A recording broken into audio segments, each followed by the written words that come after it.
unregimented. ChristopherMedia.net. If your friends haven't told you, McDonald's Spicy Chicken McNuggets are back. The ones made with spicy tempura and aged cayenne. But before you go telling friends, make sure you get them first. Order ahead on the McDonald's app. Ba-da-ba-ba-ba. For a limited time at participating McDonald's. Call 1-888-FARMERS to switch, and you could save an average of $470 on your auto insurance. That's a lot of money in just a few minutes. With savings like that, you could be lounging on an impractical amount of ornate and overpriced throw pillows you bought for your couch. But you won't, because you're better with money than that. That's why you're calling us in the first place. Call 1-888-FARMERS to get a quote today. We are farmers. Bum, bum, bum, bum, bum, bum. Based on average nationwide annual savings survey data July to December 2020. Underwritten by Farmers Trucker Fire Insurance Exchanges or affiliate. Products not available in every state. Christopher Media. Let's make some noise. From Asthma Studios near Detroit, Michigan. It's unregimented. Gangsters, what's up, guys? And now, here are your hosts. All right, it's the end of January. I'm Chris. I'm Aaron. And I'm Rick. It was nice this week to have a story dominate the news cycle that didn't involve the President of the United States. Former. Yeah. It's former. Yeah. Somebody's head just exploded. Whoa. Somebody's head just exploded. Former. Or just the President in general. It was nice. No, I've been hearing about old-fashioned, the haves versus the have-nots. Yeah. What's this? Occupy 2.0. First of all, Occupy didn't do shit because they let them do it. They put a stop to this quick, fast, and in a hurry. No. Only we can steal from people and fuck people's lives over. You can't do that. You're not allowed. So that's the difference. Occupy was a joke, and they knew it. Think about it. Why would they let them? Dude, think about it. It's the same thing with the Chop Hill or whatever, Chop or Cherry or whatever the fuck hill or zone they had this summer. They knew that they were fucking useless dumbasses, so they let them take it over. They knew they couldn't fucking hold it. They did what you do with petulant children. You let them burn themselves out. You go, hey, you know what? We could fight this and make a big scene, or we could let them kick and scream for a little while, and we're going to go have some yogurt and watch Oprah, and then they're going to calm down, and then we'll come in and clean up the situation. Exactly. And at no point did we see a story that was like, stocks were down today due to Occupy Wall Street protests. No. It didn't move the needle at all, and it wasn't intended to. It was theater. No, I think the stories I heard the most out of all of that Occupy shit was the messes these fucking groups of fucking people would leave when they left. And I'm like, didn't we go through this with fucking Wayne's World 2 and Woodstock? You know what I'm saying? I mean, cue to cry an Indian? I guess there are Republicans that are looking to restart that movement. They're planning an actual Occupy Wall Street 2.0, and I'm sure it's been fueled by this whole stock issue with GameStop and Robinhood and everything has actually been a unifying issue in politics. You know, I'm gonna be honest with you. Ted Cruz and AOC agree on this issue. You know, AOC chimed up. Ted Cruz said, I agree with AOC, and AOC said, shut the fuck up. And then AOC'd, yeah. And then Ted Cruz said, shut up and show us your tits. Yeah, exactly. But no, man. And a staffer deleted it before he could hit send. When you got, well, first of all, this is what you get fucking with people's pocketbooks. Okay? And I don't give a fuck if you voted for Biden. Good for you. I hope it makes you happy. Stick your thumb up your ass and jerk off, and there you can nut and have voted for Biden at the same time. And I still don't give a fuck about either. But I'm going to say this. He's fucking with people's money, and people are pissed. And people that were firmly in his corner. I remember, I saw the video of the motherfucker standing up saying, we win in Georgia, $2,000 checks go out immediately. Hey, we won Georgia. Okay, well, $1,400 checks go out immediately. Well, actually, now it's going to be like March, maybe May. And people are like, fuck you. Well, rightfully it's so. the airplane pilot, right? At 20 minutes, and then half hour later, it's going to be another 20 minutes. Then a half hour later, yeah, it's going to be another 20 minutes. Yeah, we're getting airplane piloted. And it's not I just real quick, I don't think people are like maliciously like woke up and were like, boy, I hope the government fucks me over so I can fucking be righteously angry with them. You know what I'm saying? Like, this was, y'all said it, we heard it, and for the last going on a year now, we're coming up on a year of this shit. There's people, a lot of people can work from home. A lot of people are essential workers, but there's a lot of other people who can't work, and you're fucking with their livelihoods. Yeah, well, they're trying to use it as they think that they can bring, Congress together on this one. This would be a unifying issue, which they're dreaming of. Who do you think puts Congress in place? The Republicans are going to stall on this and eventually bail, and they're going to have to go to reconciliation anyways to actually get this whole package done. And in the meantime, we're getting into March before we see any of that money. And meanwhile, there's a severe shortage of every fucking thing. And when I say everything, I'm not exaggerating. It ain't just the new Xbox and PlayStations. It's graphics cards. It's fucking anything that China produces because of the bullshit tariffs and the horse shit going on with this transfer of power has fucked everything up. And like, people are losing their minds because they can't do shit. We are lucky. We just can't go to restaurants. Fucked. There's a huge bottleneck in the shipping, and the costs for freight costs and storage costs have suddenly skyrocketed, and that's part of what's causing those delays. But Rich, I'm trying to understand. So we kind of led into the recent GameStop and Robinhood controversy, and you're tying this directly to kind of a backlash. If I'm following this right, well, the screenshots I've seen this is all part of a backlash to the idea that the government's fucking with money that they should be distributing to the people to keep them afloat. Well, I mean, first we have to. I got to give some context here. That subreddit, Wall Street Bets, or whatever the fuck it was, that's a bunch of dude bros playing the stock market. Yep, sure. Is what that is. That is a bunch of chads throwing money around. So now I've just seen screenshots. Yes, screenshots can be very easily faked, but I don't see why they would be at this point. It seems like a handful of people got pissed off that, they're like, I can't make money, but Bezos is making $3 billion a quarter. I mean, in his pocket, $3 billion after he pays everybody.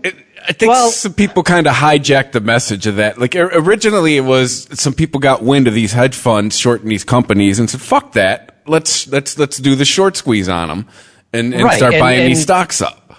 And GameStop was kind of a perfect because stock to use in that, because for a lot of dude bros, right, it's kind of personal. Right, they might have some history or some personal investment in that company. But let's also be and they also with might GameStop, feel like it's 2008 and GameStop's Blockbuster Video. Sorry, continue. Well, yes and no. So GameStop still has immense presence and a great brand name, and they could totally pivot and remain a really viable company. The name and presence is the most powerful thing that they own. And because nobody remembers when they were Funko Land. Everybody knows GameStop now. Yeah, absolutely. So they have still potential. And there was thoughts about, Wall Street is writing this company off because they are seeing bigger trends, but they're not looking at what's actually going on behind the scenes. Apparently, I don't know a lot about this, but I've read up on this recently because of this situation. And GameStop has a new CEO that's shaking things up, and he has a vision to pivot and to prevent them from crashing into that wall of physical media that they seem, it seems like they're a company on a set of train tracks and no way to divert themselves from the inevitable. Well, we all talked about last spring about they possibly weren't going to see the end of last year. I remember us talking about that. Well, right before COVID really hit, they released a mission statement saying what they were doing. They were going to do exactly what you guys are basically talking about, which is pivot, still offer the video games, still offer the physical merchandise, but to try to bring in more of the gaming crowd, the wide gaming crowd, not just video gamers. So we're talking tabletop, role-playing games, collectible card games. They wanted to basically turn into like your local friendly gaming store, you know. And art play, D&D and tabletop is all going up. Oh yeah, I just drove to Ipsy to go get a fucking Cyberpunk, the new edition of Cyberpunk, because you can't buy it online anywhere. But they had 2 of them in Ipsy, so I drove to there. Wait, hold on. You were in this. Come on, you drove to Ipsy. You know what? I spent 40-some years trying to be cool, and I just ended up me. So I'm just going to be a nerd from here on out. I don't give a fuck. But my whole point on this was that, you know, it maybe it started on this Reddit board, maybe it didn't. Maybe that's just the best source of information for journalists on this, and the snazziest headline is like, oh, these guys, you know, these people just playing around with thousands of dollars are bankrupting companies. From what I've read and heard on podcasts that I've listened to as well, on the Fifth Column podcast that I started listening to, and I forgetting the host name. One of them was actually had experience with this and had traded GameStop stock recently, and was not really part of the movement, but was definitely paying attention to it. And he's like, "There's no way that this is just these Reddit guys, right? They might have started the ball rolling, or maybe they were just the highest profile ones who were doing this. Whereas most people who pull a short squeeze aren't getting in the headlines for it, right? Yeah, this is stuff we're hearing about this because it's involving parties that aren't usually involved in actions like this, but this stuff happens all the time, and we just don't hear about it. Until they make a movie about it, give it Academy Awards, and everybody forgets about it in 6 months. Yeah. Well, so, you know, I think the internet helped. It probably helped spread, because my 19-year-old sister-in-law was even on. Like, I think the internet helped spread the word about it for sure. It's a great story. Yeah. Right? I admit that, like, when I first started hearing about it, I'm like, wait a minute. Some Redditors managed to bankrupt a hedge fund. How does that work? And that's kind of scary, right? If we add that into all the rest of the nonsense that we've been dealing with, and we know how it only takes a small group of focused people to move the needle on things. Like, say, for example, you know, staging a big violent protest at the Capitol. You know, it was a relatively small amount of people that were involved in organizing and pulling that shit off. And so it was scary. But when you actually get into it and dig a little bit, you know, this stuff, it really isn't that hard to understand. Yeah. Like the whole finance mystery, like, oh, I don't understand how any of this Wall Street. The reason you don't understand why Wall Street works is because they've made a whole dictionary full of terms to obscure what they're doing. And then somebody comes along on a podcast and says, no, they're just saying this. They're betting against this stock going up, or they're betting that the stock will go up. Or, you know, it's just math. It's actually quite easy to explain what they're doing. I explained to my wife. My wife, super smart in a lot of areas, kind of ignorant in this. I said, all right, essentially, because I heard all these people, you know what, like Pelosi was throwing around, using it as their personal casino. I'm like, yeah, it's exactly. The stock market is the casino where you're allowed to use the data that enabled you to win to help you win again. Yeah. You start doing that casino, you're going to fucking eat concrete, right? But yeah, the stock market, you're allowed to use the data that helped you win to help you keep winning. Right, and that's my beef with Robinhood and the hedge funds the hedge fund that owns Robinhood and the hedge funds that were involved in this, or are probably putting pressure on Robinhood. It is because they're saying that, oh, we have to halt trading on this because this price is artificial. It's been goosed. How do you say that it's artificial? They're all real sales. There's nothing hinky going on about how the sales were done. See, I also heard the price Robinhood isn't artificial. The demand is driving the price up, and that's what's happening. But I also heard Robinhood they stopped it because they had to go grab some more cash to cover all these potential losses. That if the bottom fell out, cover losses. What losses does Robinhood cover? Well, no, but you said it in the chat, right? They invest wrong, then they don't get it back. They're the house, right? They're a bank. if they fail, yes, they do, because they give out free stocks when people sign up. So yes, they are. In a sense, they are. So but they're not going to lose their business based on the free stocks that they give out. They're not a bank in that respect. No, but I'm saying if a bank fails, everyone else who has a piece of it fails too. They just wanted to make sure they had enough money. Robinhood could fail. If Robinhood failed, you would still own the stocks that you owned, regardless. They are just doing the transaction for you. The whole thing with Robinhood is that they allow you to buy stocks in fractional amounts so that you can get a piece of Tesla without having to dish out thousands of dollars. Yeah, they also take out the middleman. They take out a broker. Well, they are a middleman, but yes. They take less than a person would. Yes. So, it wasn't Robinhood's exposure. It was the hedge fund that owned Robinhood. And actually, the hedge fund that ended up losing big time on the short squeeze got bailed out by the hedge fund that owns Robinhood. That's what they do. Like, I understand people's outrage, but like this.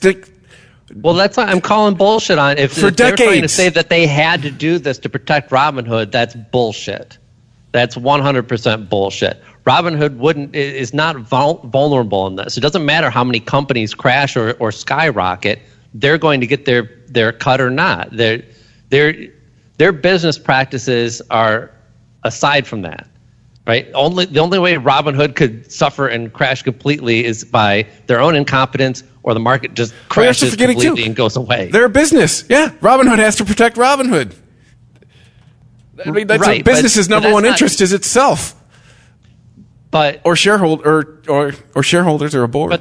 But they're trying to justify them artificially trying to keep the price of the stock down by claiming that it's artificially up. How do you make the claim that the stock is artificially up when that price is based on actual demand? I understand that. It doesn't matter what you think that demand is based on or where you think it's coming from. If you think that demand is coming from a bunch of people who don't know anything, quote unquote, about finance, it doesn't make it artificial, right? The demand is there. The demand drives the price up.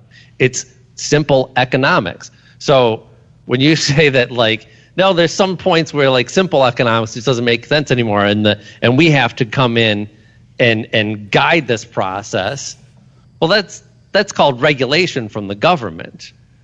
When it's done at a company level, that's just manipulation for their own protection and profit. Yeah, it's capitalism.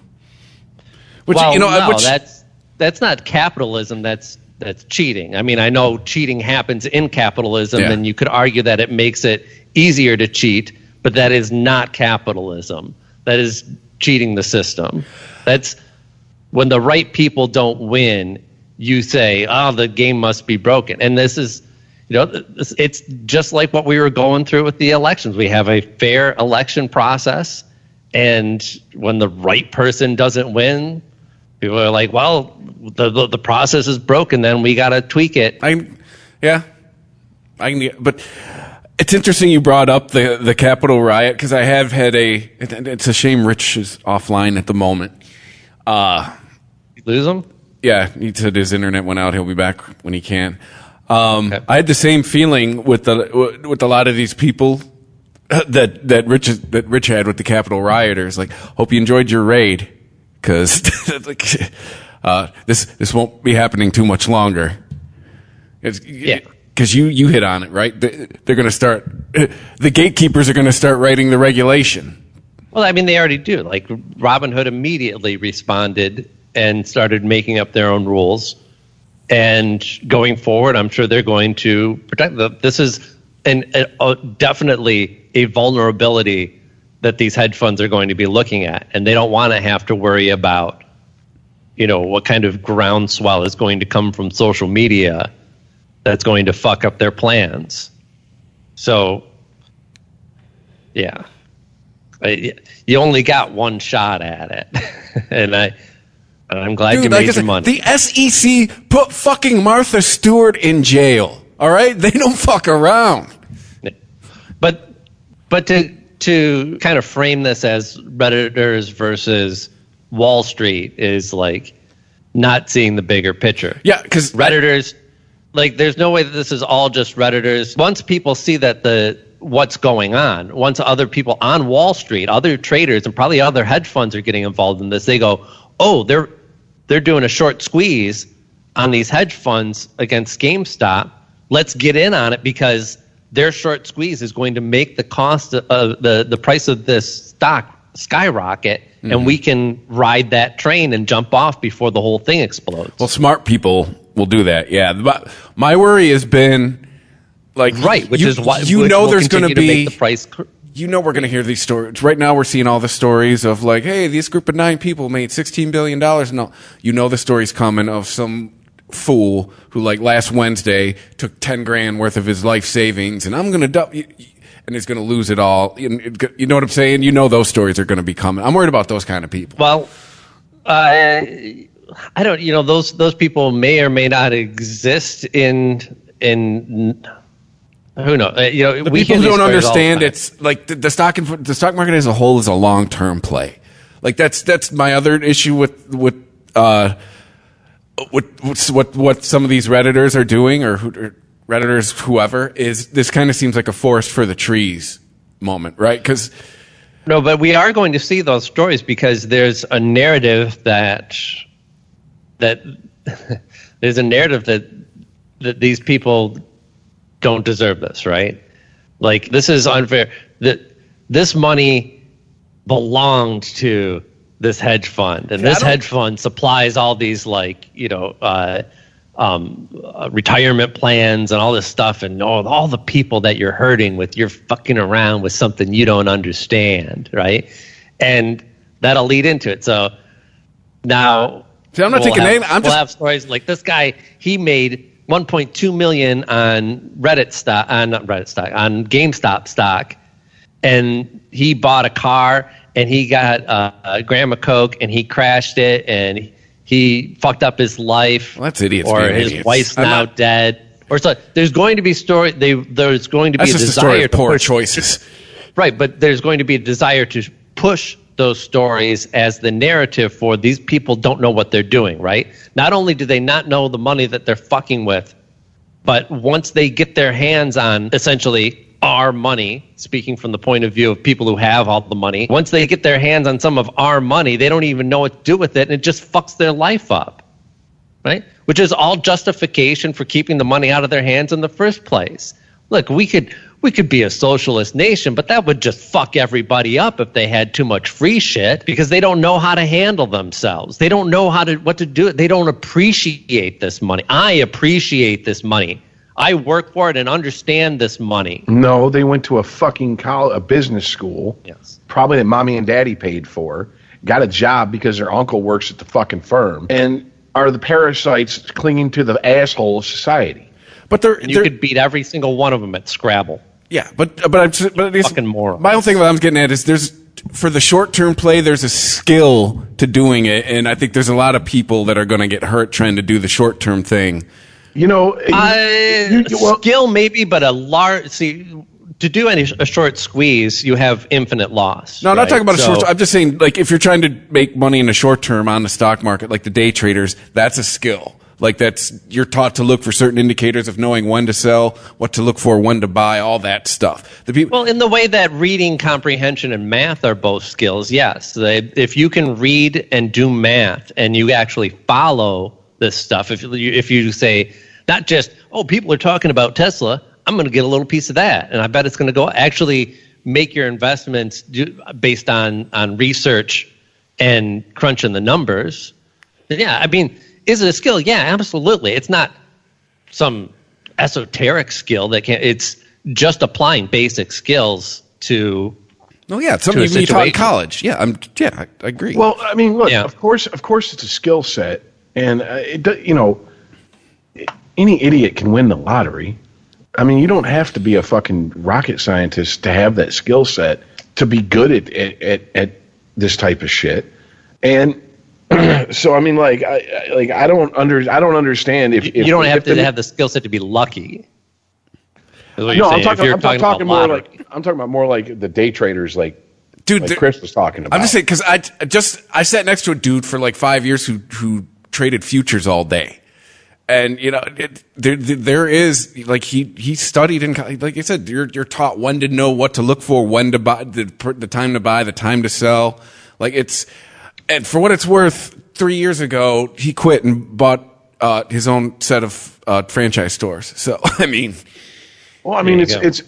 it's also what's going to happen. What is the end result of this? Just like the shit at the Capitol. That's what I'm worried about too. The end result is that will never happen again like that.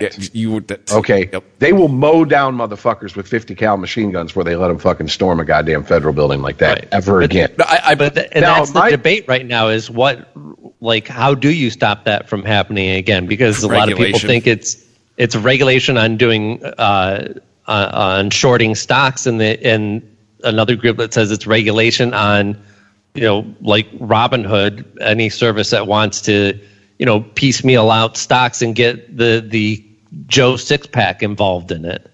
Well, I think I don't know what the end result exactly is going to be, but I can tell you how I think it's going to go. I think the people who run the hedge funds, who make their living and are parasites from that shit, will push for regulation and laws to be passed that make it illegal for anyone but them to do what they're doing.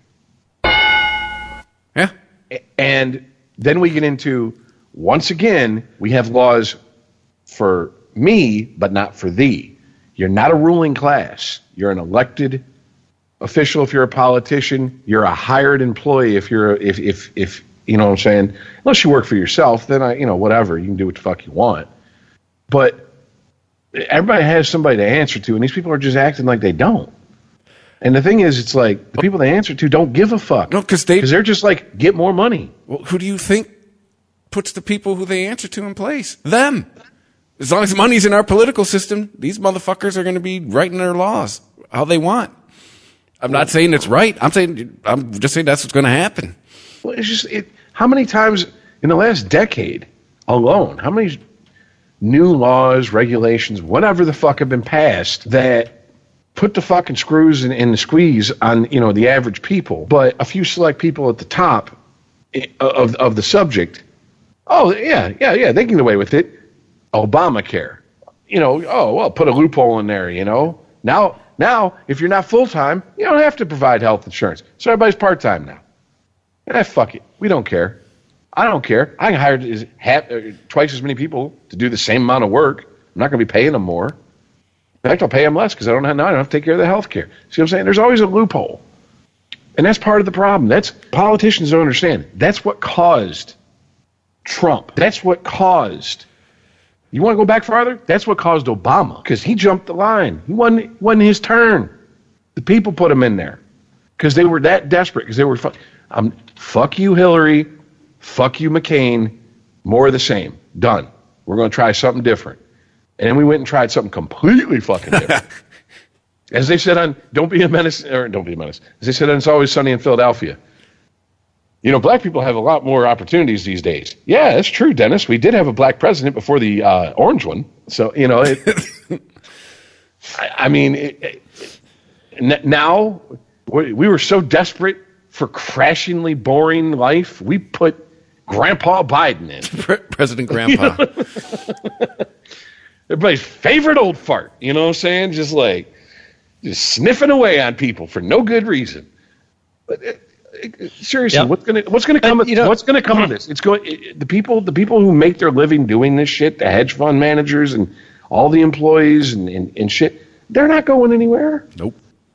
This is make your money, boo boo. Get the fuck out, because this is a one and done situation. Yeah, Rich, when you were off, I said exactly that. I echoed what you said about the Capitol rioters. Like, hope you enjoyed this.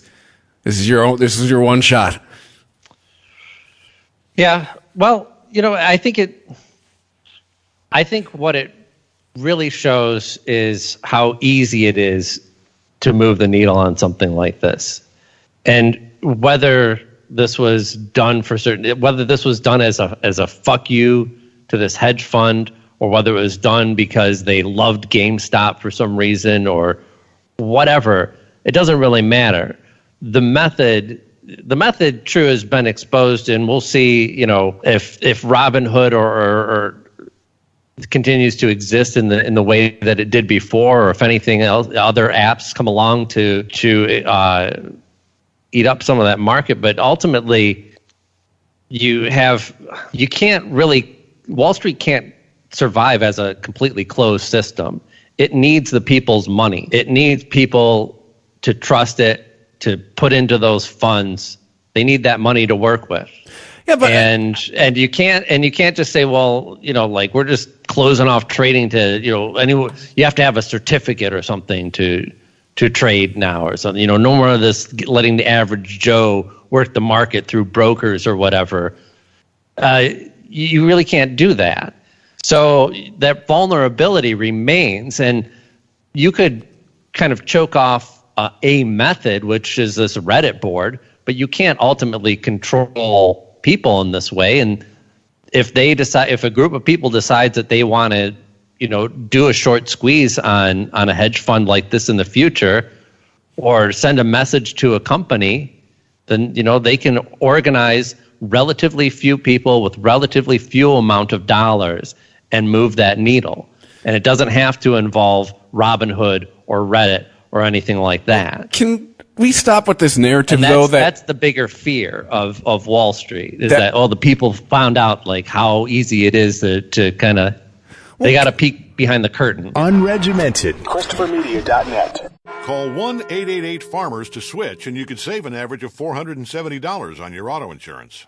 That's a lot of money in just a few minutes. With savings like that, you could be lounging on an impractical amount of ornate and overpriced throw pillows you bought for your couch. But you won't, because you're better with money than that. That's why you're calling us in the first place. Call 1-888-FARMERS to get a quote today. We are farmers. Bum, bum, bum, bum, bum, bum. Based on average nationwide annual savings survey data July to December 2020, underwritten by Farmers Trucker Fire Insurance Exchanges or affiliate. Products not available in every state. Hey, Cousin Sal here, bringing you an exclusive FanDuel Sportsbook offer for the big game. All new users are getting an exclusive 55-1 odds boost on either team to win the big game. Max bet $5. That means you could turn a $5 bet into $275 if your pick wins. Sign up today at FanDuel.com/Sal. 21 plus and present in New Jersey. New users only. Must wager on designated boost market. $10 first deposit required. Max bonus $275. See terms at sportsbook.fanduel.com. Gambling problem? Call 1-800-GAMBLER.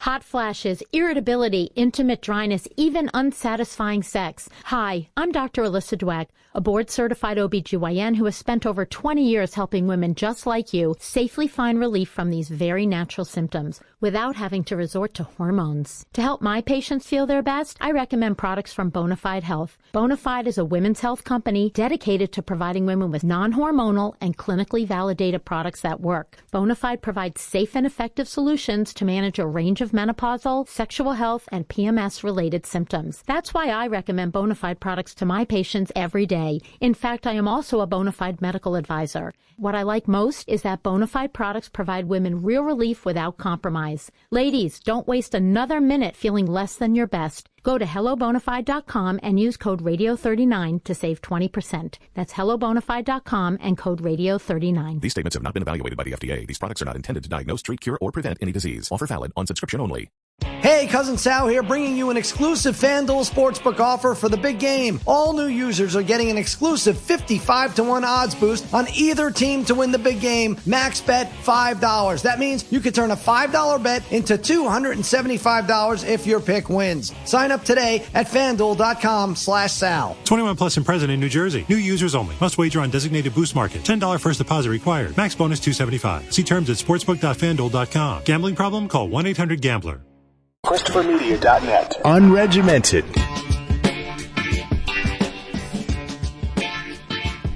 Well, can we stop with this narrative of the regular Joe Sixpack isn't allowed to invest? Last time I checked, Fidelity will take your money. They'll take Rich's money.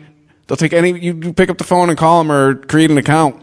They'll take your money and invest it for you. They'll say, yeah, they will take your money, but you're talking about certain stocks that are the ones that you can make big money on in short term, that involves a lot more money to be invested in. Whereas, like what I was saying before, Robinhood, Fidelity will do what you tell them. The reason people liked it is because it sells off fractional amounts of stock. So a person could invest $100 in Tesla stock. You could tell Fidelity, hey, take 1% of my paycheck and just invest, and they'll let you tell them what to do with it, or you can have them, just go, hey, take 1% of my paycheck and turn it into more money, and they'll do it. Like, it's like, I get, like, Robinhood, you can do it on your phone, you can do it yourself, but I mean, like, this narrative that was out there all week, like, nobody can invest in this. Anybody can. I think that narrative was coming as a reaction from what Robinhood did. You're saying that anybody can invest in this market, and then when it doesn't go your way, all of a sudden there's certain stocks that you don't want us to buy. That's why the narrative was like, oh, that, Well, I'm saying if you work with Robinhood, you now found out who you do business with, you should move your shit to another platform. That's just me. I'm just, I guess I'm the only one on this I'm the only one on this podcast at the moment right now just having full-on flashbacks of reading Animal Farm. What you just described, Aaron, with how they're like, well, anybody can invest, but don't do it. It's all animals are created equal. Some are more equal than others, though. Right. And it's like, what? These are not, Orwell and Huxley are not how-to manuals. Stop it, folks.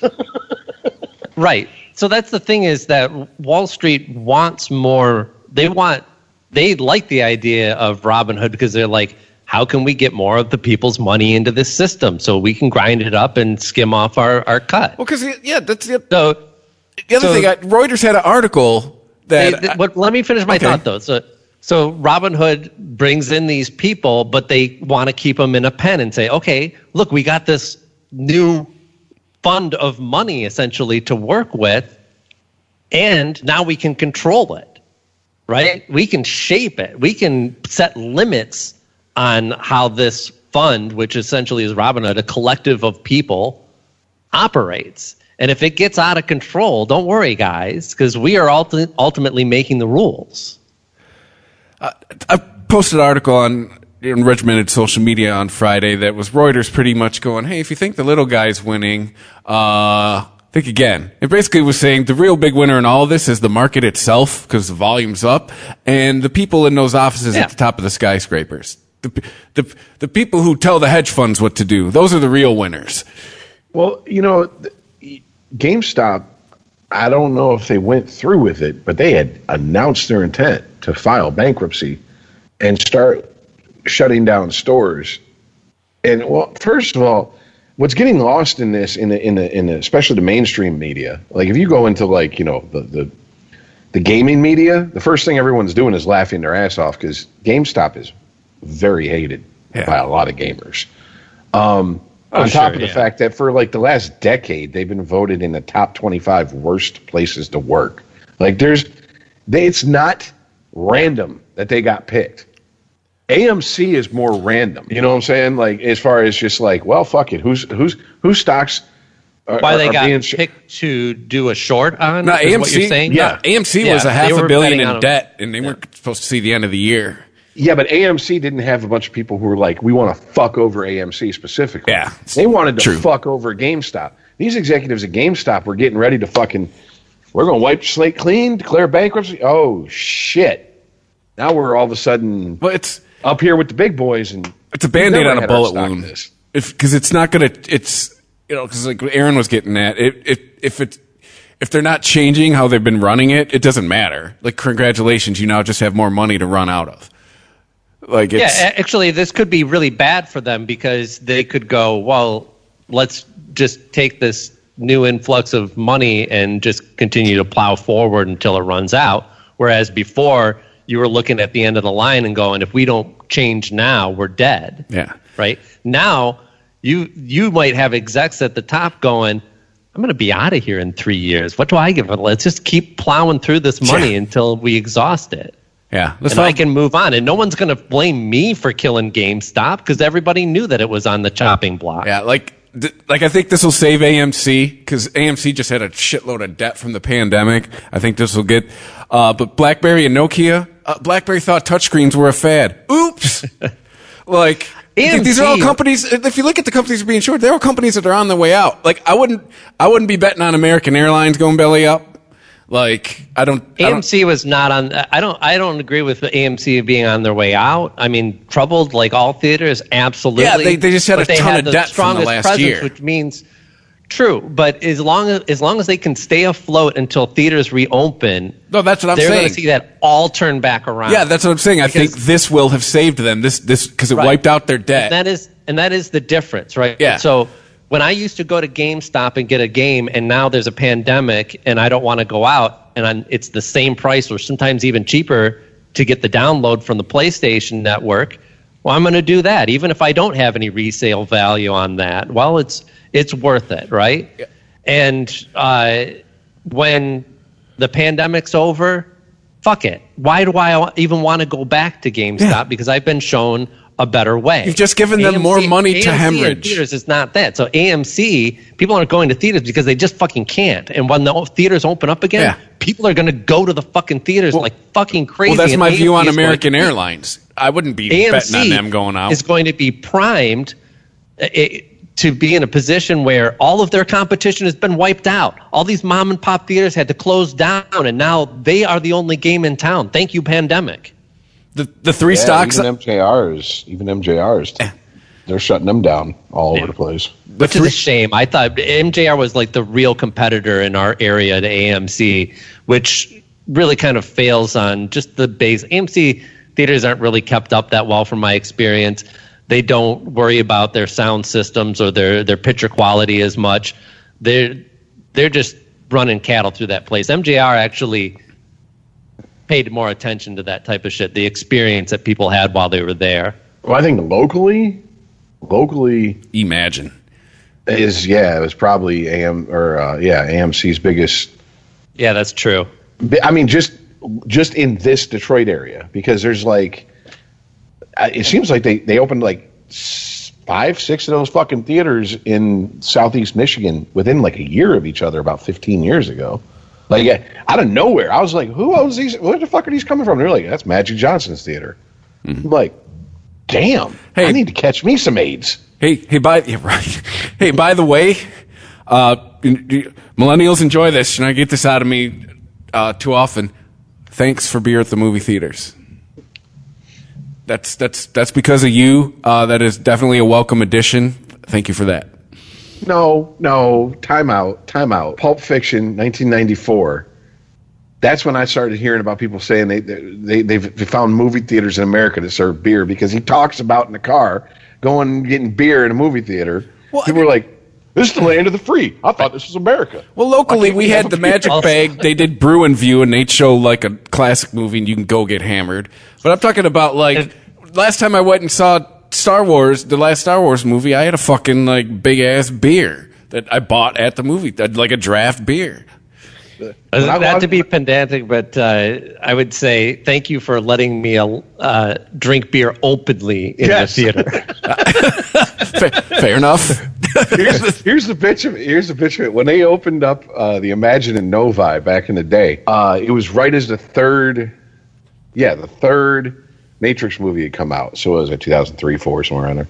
And being a glutton for punishment, apparently, I decided to go see it. And, I was like, with my then wife at the time, I pull into the liquor store on the way. She's like, "What are you doing? You need cigarettes or something?" I'm like, "Oh, I'm grabbing a pint." She goes, "We're going to Imagine. You can drink there." I'm like, $10 beers, $8 pint.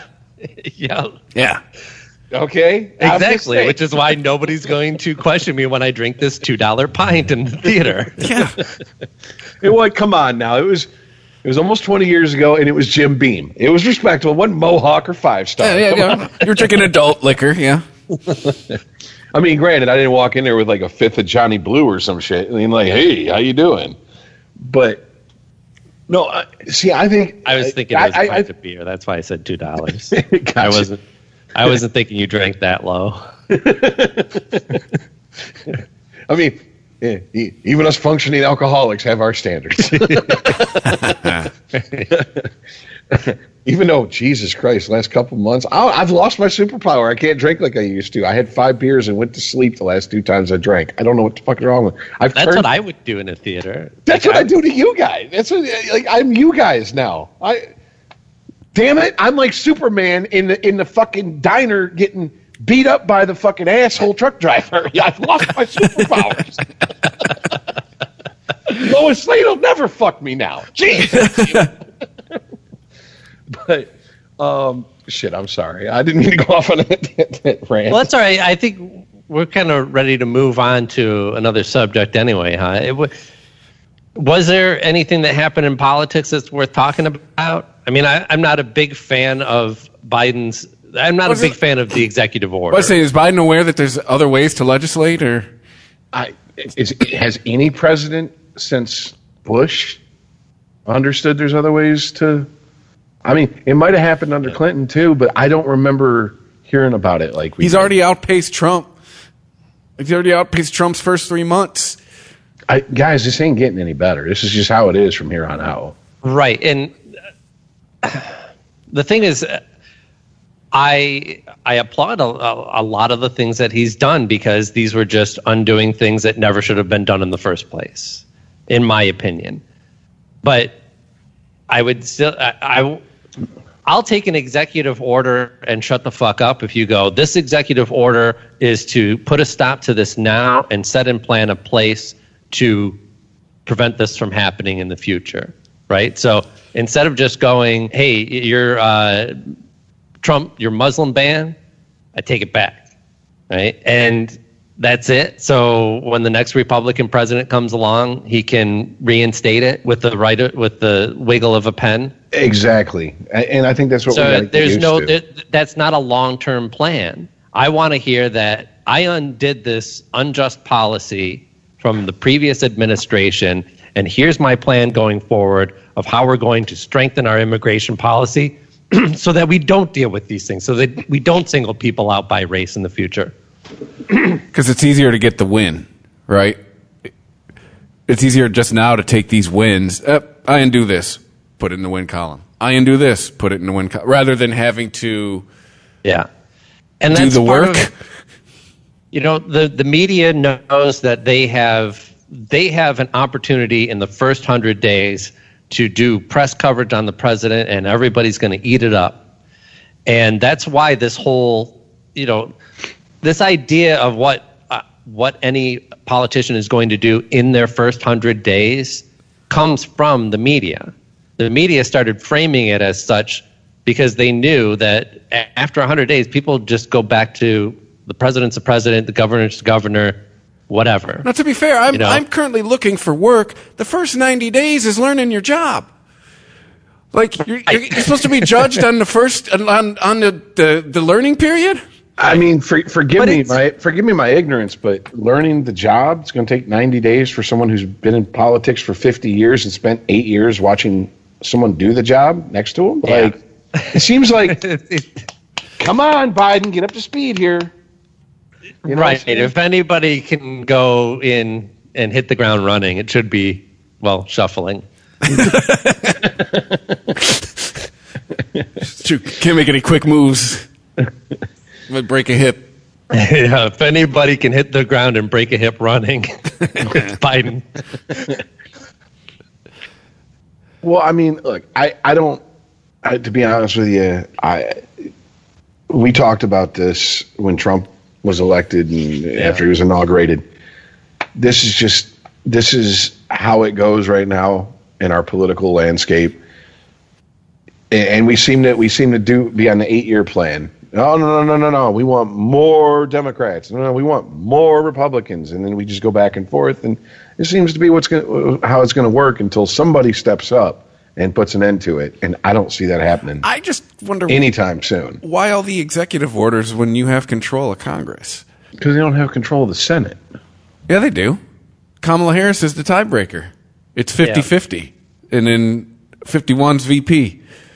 Wait a minute. Whoa. I thought it was 48 Democrats, 50 Republicans, 2 independents who could fucking go either way. So what do you need? What do you need Hang 'em High Harris for? No, they have, as of the Georgia win, that gives them their extra 2. So they have, it's not, they still have. I'm operating off of old information. Okay. Yeah. Yeah. Sorry. I guess there's still one like right-leaning Democrat that Manchin could be peeled off. Yeah, it was probably Manchin. But yeah, where's Zell Miller? The thing is, though, is that ideally, like, if they pass anything, because of all this talk about how Biden's job, his primary job, is to bring the country together, when he actually does pass legislation through Congress, they want to do it with 60 votes. That's doing it bipartisan. If they do it with just a slim majority, then that's not fulfilling on their campaign promise. So they're looking for their first pieces of legislation. The Biden administration, they want the first piece of legislation that he signs off on to be actual bipartisan, so they can say, check, we did that. Look, unity. I said it 11 times. Check. And then they can go on with their majority, hopefully, and actually, enact an actual Democratic plan. All right. Now, this is me just talking political strategy, not my personal feelings on any of the people I mentioned. Mm-hmm. That's why the Democrats lose. The Republicans wouldn't give a fuck if they were bipartisan. They just give a fuck about winning. All right. So the Democrats are either going to have to understand the game is the game. It's just gotten more fierce, or they need to fucking go get a goddamn job someplace The else. Republican playbook would be, okay, this is what we said to get elected. Now let's get together and talk behind closed doors about what we think we can actually do.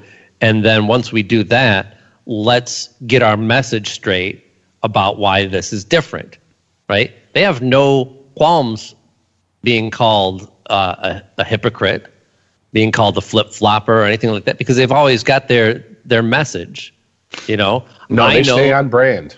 Right. So they say, well, why is this different? Why all of a sudden are the Republicans changing their tune about the filibuster now that they're no longer in the majority? They're just being sore losers. And they'll get together, they'll get their message from Mitch McConnell, and he says, no, this is different because of these reasons.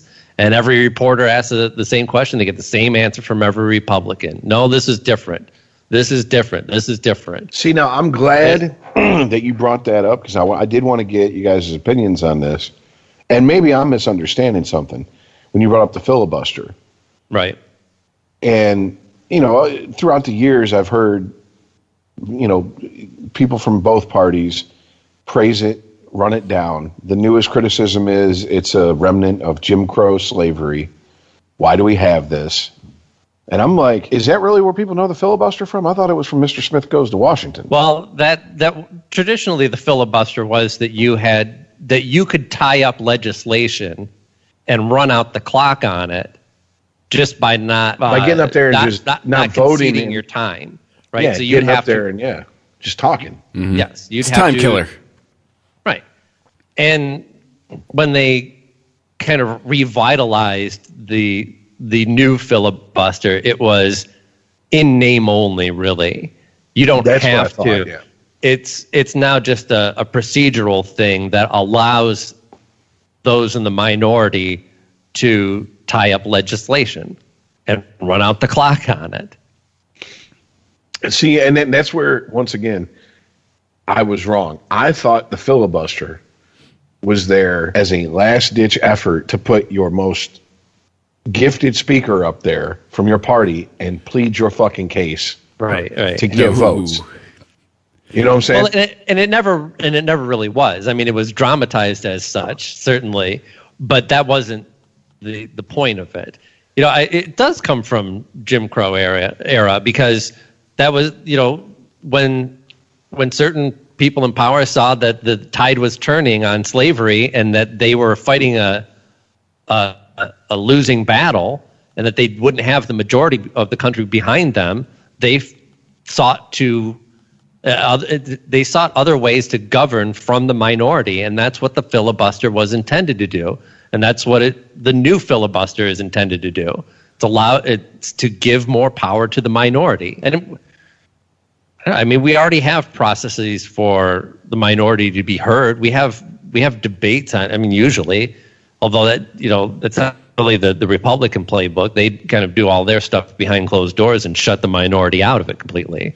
Yeah, the Republicans are the ones that go, okay, we got a problem. Hold on a sec. Walk into a room, leave you sitting there twiddling your thumbs for an hour, and they come out and go, we fixed everything. Don't worry about it. And you're like, what did you talk about for an hour?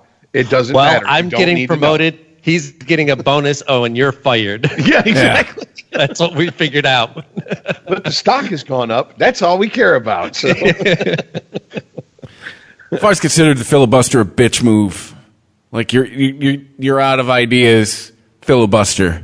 Hey, wait a minute. Yeah. Hold on. Just 3 men sitting here. We've all either done it ourselves or know someone who's filibustered their way into some pussy before. Oh, well, that's just to where the chick's like, fine, I'll fuck you if you just shut up. Jesus. And it's like, not my proudest fuck, but it goes in the book. You know what I'm saying? It counts. I came. This is my problem with the unity message from Biden, though, from his whole team, and why it's just platitudes, right? It's toothless, and because it's too broad. He's just using unity as a paintbrush to coat everything with. And I think it needs to be specific. I'm for the message of unity. I think there are things that can bring us together. But I want him to talk about unity as in we can agree on ending the drug war. We can agree on infrastructure. We can agree that while we haven't agreed on immigration policy, it's messed up and we've got to do something to fix it. Same with healthcare. You know, there are plenty of places where we can find common ground, and that's where the message of unity should be focused. Absolutely. And I say focused because you don't just throw it around all the time, because then every time that you do something that a Republican doesn't like, oh, he's going against his own message now. He was talking all this unity to get elected, and now that he's in office, he's just running with his power. But also, it dilutes your message. You don't want. Why are we talking about unity with certain people who are making threats against members of Congress's life? You know, we have the fucking Marjorie Taylor Greene who is supporting having Nancy Pelosi executed and is supposed to be working with that person. You know, I don't believe in unity for Marjorie Taylor Greene, for Boebert, for Gates, for Cruz, for fucking Pringles can head. Like, these people they don't belong in politics. These are imbeciles, and they have no real argument, which is why they fall back on these threats. I'll still have sex with Boebert. Is the position of congressperson, did we invent that for our slower, handy-capable politicis? Well, we don't pay attention who goes into the House. Like, people don't pay attention to their local elections, and that's how these nutbags get in. That's what I'm saying. It seems like once you get into Congress, you got to fuck up. I mean, get caught, dick to buried to the balls in a newborn. Right. Fuck up, dude. To get booted. Remember Ted Kennedy? Right. Well, I mean, Jesus fucking Christ, dude. Let's be honest here. Politicians, if you piss off the opposing party or you make your race or ethnicity happy, you've got a free pass from that group. Case in point, you just brought him up. Ted Kennedy, I'm going to bring up Marion Barry. Motherfucker smoked crack, got his job back. Yeah. Well, no. As Chris Rock said, you can't smoke crack at McDonald's and get your job back. They're not going to trust you with a Happy Meal. They gave this motherfucker the goddamn mayorship of the fucking capital of the fucking country. Dude, we're going to see it in Michigan. You know what we're going to. Yeah. He can't hold office. He can't hold office in Michigan. Doesn't say anything. Out on Bail, California, dreaming. No, doesn't say anything about nationally. I could see him challenging like Tlaib for her fucking Congress seat. Oh, he might get in the Congress, but he will never, ever, I won't say never. I can't imagine the national political group, and it is one group. I don't care if they fucking put different letters by their name, opening their arms and welcoming him into their community. Did you see when he got out? It was like... No. It felt like he was a hero. Out. Like people's memories were short. Okay, well, I'm about to. I guess I need to go get my Klan hood out the fucking cleaners because I'm about to sound like a racist. I don't give a fuck what black people got to say about Kwame. They are loyal to him because he's black. They're not loyal to him because of the job he did. Because he didn't do anything for this fucking city but leave it in ruins when he left. Trust me, I'm with you. I'm like... All right, so if he wants to go be mayor of, or not mayor, but he wants to go to some district that's predominantly black, like a Detroit district, get elected, okay. I just don't think that the people up on Capitol Hill and on K Street are going to be like quick and fast and in a hurry to cozy up to him. Because here's the problem with Kwame. He doesn't do anything that other politicians didn't or don't pull. He just is dumb enough to get caught. And politicians, if they're going to do their dirt, they want to do their dirt with people who are good at doing it, not people who go to fucking federal prison. That's my point. If you're a criminal, you don't go find a motherfucker who's in and out of prison on the 5-year installment plan. You see what I'm saying? Yeah. You go find a motherfucker that's never been caught. Like he can pull that shit and pull the wool over people's eyes and be like, I'm black and I'm proud. What the fuck's that got to do with anything? You're a fucking criminal, dude. You're a fucking criminal. Period. And I thought it was in his his sentence was not it was commuted. He wasn't pardoned. He still gets to carry those charges around with him. I thought part of his sentencing was he can never serve for the next 20 years. In Michigan. That's on a federal case. They only did it in Michigan. Yep. Yet if I fucking isn't that fucked up? Yeah. And if I forget to carry to one of my fucking taxes, I'm getting butt fucked by the cast of Oz in level 4 federal prison. And this piece of shit, you know what? Well, his parents were in the political machine. Everyone forgets about that too. Like. Oh, no, I saw his mom was running a grift long, but she taught him how to do it. Yeah. That fucking cackling cunt. Jesus fucking Christ, I can't stand that bitch. Turn off that television, y'all! Yeah. Wow, that first grade education's working out for you. Fucking idiots. Yeah. But, I mean, what do you expect? This is a city who fucking put Coleman Young in until he died, basically, because it pissed off Whitey. Like literally shoot themselves in the foot with one of the worst politicians in the history of this fucking city. Like with where we are as a country right now, I would not be shocked if Kwame Kilpatrick ends up taking Rashida Tlaib's seat. The only reason I think he probably wouldn't primary her and go after her, she's a woman and she's not white. There's other there's softer targets for him to go for in the city of Detroit as far as congressional districts. And on top of that, he is a politician. No matter if he served time, we all know they will redraw and gerrymander congressional districts to make it so their golden boy can win. If he's a new golden boy for whatever reason of the Democratic Party here in Michigan, they'll fucking restructure the shit so he can win. Yeah, there's a lot to yet be decided on that. And if Kwame's given any indication that he wants a political career again, he hasn't done so publicly. Well, has he made a public statement? I know he released a picture of himself with his father, was it? Yeah, so that's all that I know about. Yeah, he's got a beard. If he was... this is all possible, but if he was coming out swinging, that's the thing.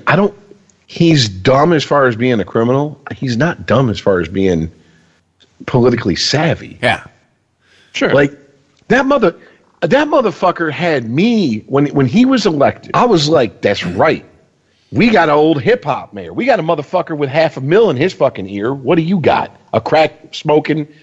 whore fucking piece of shit. That's your man.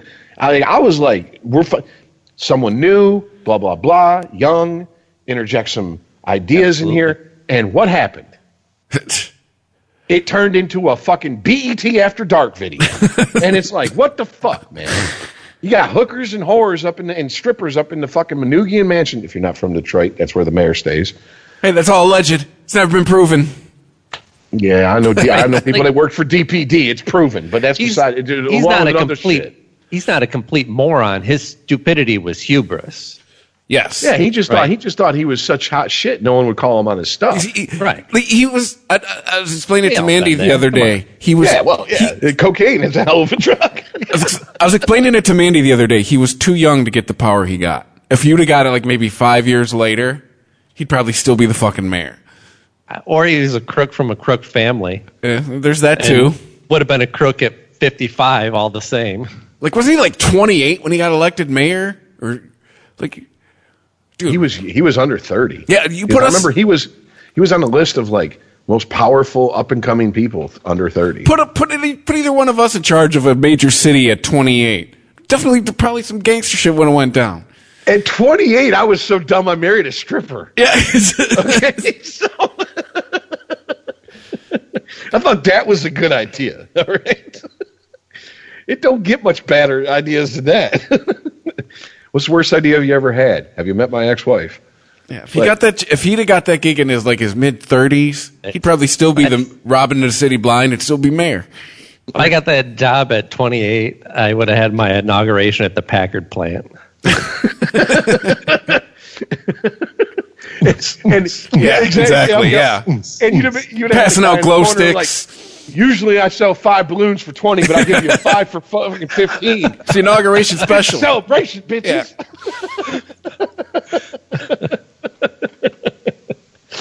Oh, Christ. Yeah, 28, my band would have played the inauguration, and we would have ran it out of Jaeger and Coors Light. Like, yeah, dude, fucking... Yeah, pretty much. And I was near the end of my musical career, but I still drank a bit. Yeah, exactly. Been like, so where's Richard? Where's the mayor-elect? Well, the last time I saw him, he's passed out in the bathroom with his pants around his ankles. Yeah. But you're more than welcome to go in there. Like, that's his usual spot after this much. We'll just leave him until the morning. Yeah. But no, look. All bullshit aside, I don't have, like, my anger towards people like Kwame is the fact that he was given the keys to the castle and a free pass. He could have done his dirt on a lower level and actually done something for the city and the people in the city who put him in power. Instead, he just, nope, we need more Escalades and escalators and Escalades and navigators. He stole from the people that put him there. Like, that's straight up what he did. You got greedy, man. You got caught with your hand in the cookie jar. All right. This is cynical, but this is America. Okay. If there's $3 and a politician's involved, you can count on one of those dollars being gone immediately. The problem is he wanted to take all 3. You can't do that. You have to play the game. All right. The game was established long before you were an itch in your daddy's fucking nutsack, buddy. You ain't changing it because you ain't that special. And he found that out. Found that out to the tune of federal prison. And by the way, as much weight as he's lost, he obviously ain't a fan of prison food, so I wonder if he was a fan of the penis. Just saying, who wants to eat after you've had a dick in your mouth all day? I mean, he looks like that's what happened to him. And I'm like, well, but what do you, I mean, once again, here we are. We have a politician who went to prison, getting out, and he jumps right back into a career. Now tell me, or the chance of him doing that he should be the midnight manager of a bowling alley in Wichita, Kansas for the rest of his life. No, for some reason there is this sympathy around here for him. Like, people like, my problem with him too, he's not contrite. Man, like, he doesn't think he did anything wrong. 24 counts. It wasn't like one thing. This wasn't like, if I remember correctly, he got the book thrown at him because he wasn't contrite. This right? wasn't like OJ, right? Where he could have been apologetic in court and gotten much softer treatment. He could have got house arrest or something. You know, I believe this was the infamous press conference, the day of the infamous. You've done set me up for a comeback. That press conference. He was in court and acted one way, walked out and gave the press conference and acted the way he did. And the judge was like, bitch, you understand, I'm a judge. I can afford television, right? Yeah, that's okay. That's what, yeah, you're right. You know, like, Did you not, motherfucker? You were in here fucking sucking me off, licking the bottoms of my feet, getting a toe jam out between my toes with your fucking hoover of a mouth. These are all direct quotes, by the way. Yeah. And now you're out there fucking talking shit like you came in here and fucking bent me over the fucking over my fucking judge's table, over my gavel. Bam! And that's when he fucked up. He should have waited till they gave him the sentencing. Yeah. That's when you come out and talk shit. Come out and be like, I ain't sorry for shit. Because yeah, right. Hey. Because he was a no, you go in like you stick to your story. Oh, please don't give me the ankle bracelet. Yeah. Oh, the worst thing in the world if you gave me an ankle bracelet. Oh man, it's the Junior Soprano idea. Mr. Soprano, how do you feel about an ankle bracelet? Sounds like Nazi Germany. Well, how does prison sound? I'll take the ankle bracelet. Yeah, exactly. See, not that bad, huh? Yeah, and dude, it wasn't like OJ either. Where OJ was like they got him on something different and threw the book at him to just be like, "Yeah, we got you, bitch." No, this wasn't this like his second trial. Wasn't this like the second time he had to go to court? He did so much shit. This is what got me. He operates in his own vacuum where there are no laws, because he broke so many fucking laws so cavalier and just casually that it's amazing. Like they got him on fucking, because he was texting shit, emailing shit on unsecured servers, unsecured phone lines.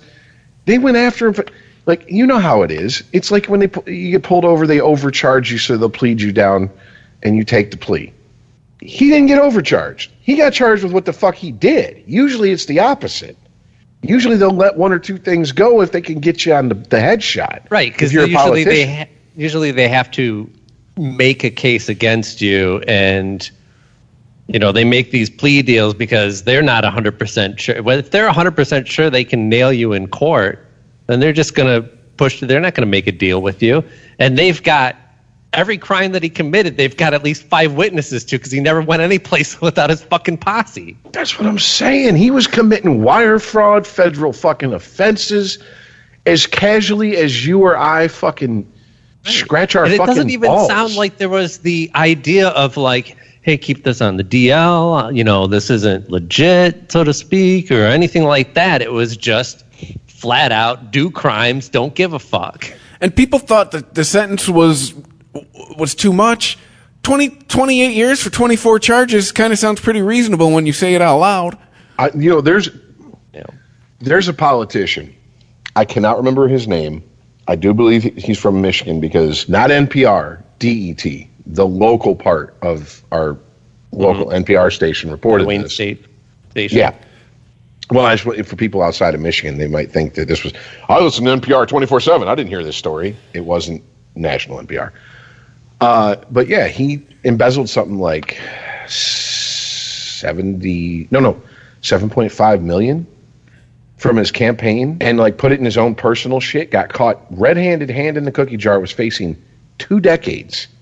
Goes in, pleads. The longest he will serve is 18 months. That's the longest he serves. And I'm like, don't pay your taxes, you get more than that. We locked Blade up for 3 years. That motherfucker was in federal prison telling the Aryan Brotherhood, seriously, Woody can't jump. It's just entitled the movie. You know that, right? There wasn't money on that train. Woody can jump. Yeah. Just let you know. And no, I didn't bring the Blade sword. Sorry. But, I mean, I really didn't pass out turkeys on Thanksgiving. Damn, I forgot about that. Damn, they got Nino Brown in prison for 3 years. Damn, I was thinking, damn, Blade's in there like, Sully's like, better not bite me while you sleep, Blade. Like, motherfucker, it's a movie, right? Like, this thing's real. But no, I mean, the rest of your block is trying to start a blood rave instead of a riot. blood rave. And then the blood rave does start, and you see fucking Tracy Lords walk by. I didn't know there were women allowed in prison. What the fuck is going on? How did we get a former porn star in this movie? Oh, that poor woman. That poor. Okay, whatever. I'm not even going to fucking. I'm just going to say. No, I mean just if you're around our age, you know who Tracy Lords is, and you know her story. No need to go into it. I'm saying a woman like that around a bunch of dudes in prison, that just wouldn't end well for her. Oh no. Okay. Yeah. I got you. I thought you were talking about that poor woman because she was like fucking on camera when she was 7. I'm like, that bitch walked in there with the fake ID saying she was 22. She went fucking hard. She knew what she was doing. I was thinking she could make a hell of a lot more money there. Yeah. Oh, in prison? Oh God. She cleaned up on she could have so much ramen.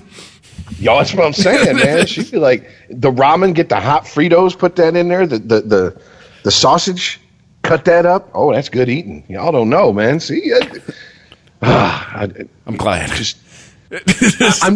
I'm glad that I know. You don't want to know about it, but it's like I do a podcast with 2 of the whitest people I know, and you know about ramen in prison. Oh shit! Unregimented. ChristopherMedia.net. When we made our new McDonald's Spicy Chicken McNuggets, you were praise hands emoji. Then we ran out, and you were screaming tears emoji. Now they're back, so you can be grinning face with sweat emoji. Order ahead on the McDonald's app. Ba-da-ba-ba-ba. For a limited time at participating McDonald's. Call 1-888-FARMERS to switch, and you could save an average of $470 on your auto insurance.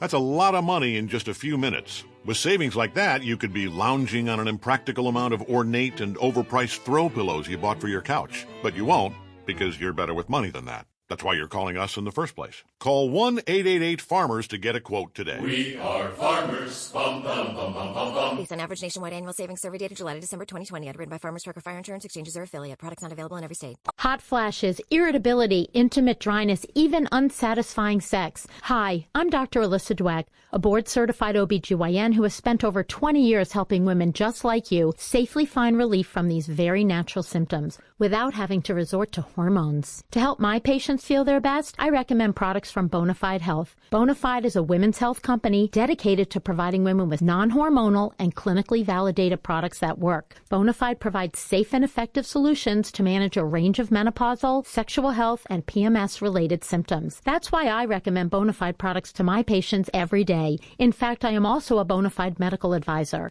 What I like most is that Bonafide products provide women real relief without compromise. Ladies, don't waste another minute feeling less than your best. Go to hellobonafide.com and use code radio39 to save 20%. That's hellobonafide.com and code radio39. These statements have not been evaluated by the FDA. These products are not intended to diagnose, treat, cure, or prevent any disease. Offer valid on subscription only. Hey, Cousin Sal here, bringing you an exclusive FanDuel Sportsbook offer for the big game. All new users are getting an exclusive 55-1 odds boost on either team to win the big game. Max bet $5. That means you could turn a $5 bet into $275 if your pick wins. Sign up today at FanDuel.com/Sal. 21 plus and present in New Jersey. New users only. Must wager on designated boost market. $10 first deposit required. Max bonus $275. See terms at sportsbook.fanduel.com. Gambling problem? Call 1-800-GAMBLER. ChristopherMedia.net. Unregimented.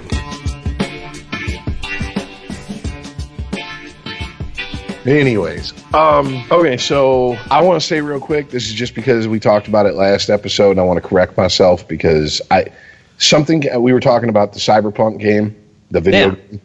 Okay.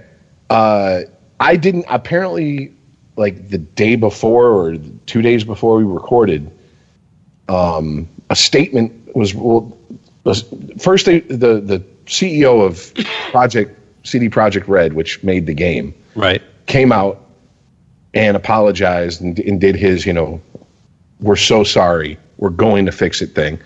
2 days after, and that's what I was talking about when I was on the show. Well, apparently there was a press release that was released like in the like a Friday night surprise, the press, politicians do the press, where they changed the wording of the apology, and they said, we never ran into the crashes that you're running into, whereas before they said we ran into we want to make sure that the bugs that we ran into didn't happen. They said, no, what we actually meant was crashes.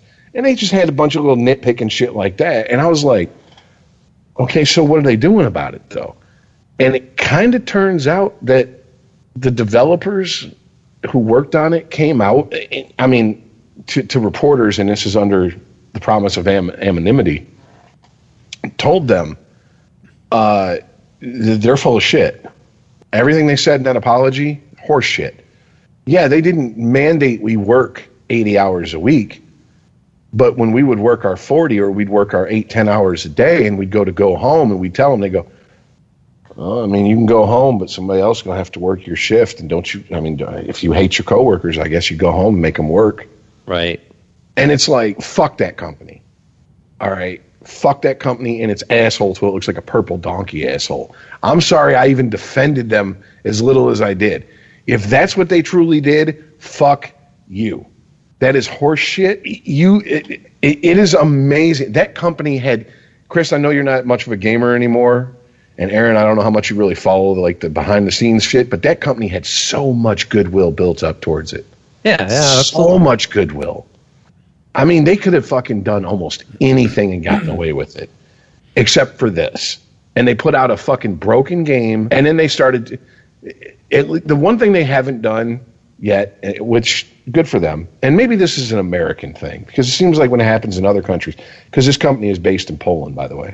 It seems like other countries, you don't hear this as much. They're not blaming the fans for the failure of the game. That seems to be very American. Like if you put out a shit movie and no one goes to see it, you blame the fans. You didn't get it, yeah. Yeah, it's your fault. It's because you hate women or you hate blah, blah, blah. And it's like, no, it's a shit movie. Sorry. Like, I'll watch a good Star Wars movie with women in it. I don't give a shit. Rogue One is probably my favorite Disney Star Wars movie, and arguably it's pretty much centered around a badass bitch by her, getting shit done. So, you know what I'm saying? Like, they haven't gone that route, but it irked me. And if any gamer was listening who knew about that when I was saying that I didn't know that they had came out and revised their statement to drop, culpability on their part, it's like, I'm sorry. Like, I didn't know. I'm sorry. Fuck them. That's bull. That's some EA shit. That's some Electronics Arts shit. That is. And if you're a gamer, you know exactly what I mean when I say that. I haven't seriously tracked the story, but I've definitely come across differing accounts of CD Projekt Red as a company, and I think that it's hard for me to judge how much of this is a problem with specifically the management of this one Polish company, or if this is just the greater cultural problem that exists in the programming community.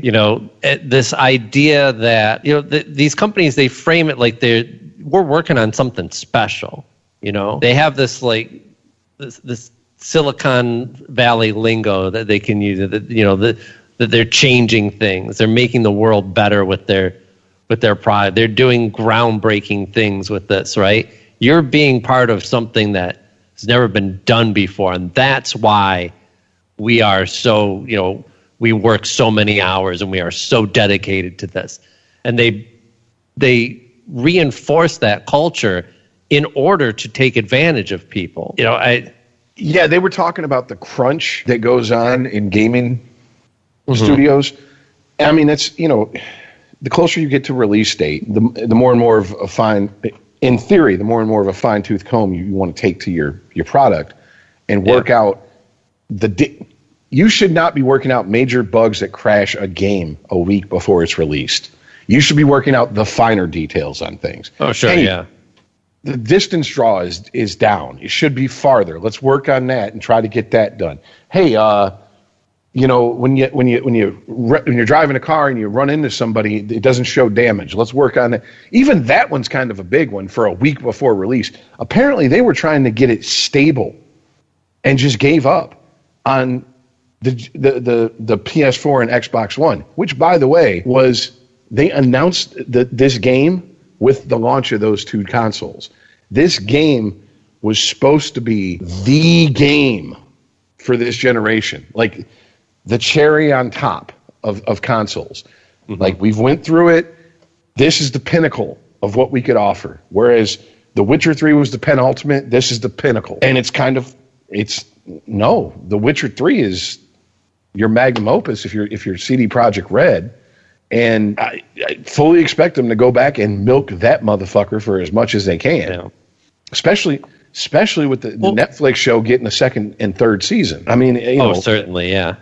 They're definitely going to cash in on it. And I mean, here's the thing. Here's what kills me about this. Whoever works at CD Projekt Red only picks things they care about. The Witcher is like kind of Poland's version of like John Henry. Like it's a tall tale, a mythical story they tell that you grow up if you grow up in that culture. So they had a connection to that. The guy who created Cyberpunk, quick aside, he was called a white supremacist, and then he posted a video and he goes, I'm black, right? Just saying that. Anyway. I'm just like, that's the best response you could ever have right there. Well, or just a picture of him. He doesn't say anything. Like just looks at you, just looks at the camera for 10 seconds. He wrote a post about it because people were coming to him like, how could you put your name on this? This is such you've been so fucking careful with the Cyberpunk name. And he goes, he wrote a response to this, and it was an open letter. He goes, like, 3 of them showed up at my doorstep, sat down, and knew the lore as well as I did, and I wrote it. They loved this world, and you can tell there's love in that game. Like, another thing I did is I was just going around doing random shit in the game. Once you start the main quest, it's a boring-ass game. The side missions are where all the fun's at. All the other shit, the peripheral shit is where you have fun. And I pissed away 50 hours on peripheral shit, maybe another 10 hours on gameplay. And it's like main story gameplay, and it's like, I'd rather just run around the city and take in the sights. I'll tell you what, get high, find a way to play it on a gaming computer with psycho ray tracing. Yes, that is a setting, psycho. And you'll know what I'm saying. It's a beautiful game, and there is elements of a good game in there, and there is care there, but greed got the best of them. And that's what kills me about this. Because this could have been something that, like, transcended gaming. You know what I'm saying? Like this could have been... This could have been opening up that type of genre to the mainstream in a way that's, like, The Matrix and Johnny Mnemonic never did. I'm sorry, what were you going to say, Aaron? Well, I think that this was the failures of this Cyberpunk game kind of came at the perfect moment too, because there's, the idea of releasing unfinished product has become more and more of an issue leading up to us, and this was just the most egregious case of that. Do you agree? Oh, sorry, I was muted. Yep, I absolutely agree. Yeah, and I just hope that the industry in general adjusts to this. Just like I hope that they take a lot of these stories that people are hearing about their working conditions and adjust it appropriately to that. This idea that, look, gamers are forgiving. We're into technology, right? And the idea that we're getting cutting edge technology is cool. You market your game as having the most cutting edge technology of whatever it is, the ray tracing, the experience of whatever. We want that. We want to be, we want what's next, not what's right now. We want to see the future now, right? And that's part of what Cyberpunk was offering us. And we can be very forgiving with that, but it is reaching a tipping point, But I've had really good experiences with the Assassin's Creed franchise. Have I, in past games, come across glitches where people just kind of float or do weird shit, or I get stuck in a rock? Yeah, it happens, and it's funny, and I take a screenshot of it, and that's it. I move on. This latest game, it's literally just crashed on the PlayStation half a dozen times. Glitches. Did you buy it? Yeah, glitches like crazy. Now, real quick, because this does matter. It's going to sound like it doesn't, but it does. What version PlayStation do you have? Do you have the PlayStation Plus? OG. Or do you have just No. Okay? Yeah. Apparently, the PlayStation Plus and the mid-generation PlayStation and Xbox are the only ones of the last generation console that it'll run on. And that's only after this last patch that was like 30-some gig. Really? And I'm like, that's what it was on my computer, so I don't know what it was on the console, but I'm not saying the game's unplayable, but it's definitely been a more frustrating experience than I've had in the past. No, I played it on an Xbox, the mid-generation console Xbox. Yeah. At the store, and like I said, man, you're not even seeing the game the way they want you to see it. Like if I could get you over here, sit you down, and let you play for 30 minutes on streaming through GeForce now that they're streaming using their fucking ridiculous gaming servers, dude, it looks amazing and it plays really well. I've only ran into the bugs I run into are you're talking to a character and their mouth stops moving while they talk, and then it starts when the next line starts. Oh, that doesn't think bother. Issues, right? Yeah, I don't care if somebody's hair doesn't blow realistically. Like when it does blow realistically, it's nice, it's cool, especially the first time you see it. Yeah. But after playing a game for 50 plus fucking hours, you ain't paying attention to nobody's hair. I'm hoping.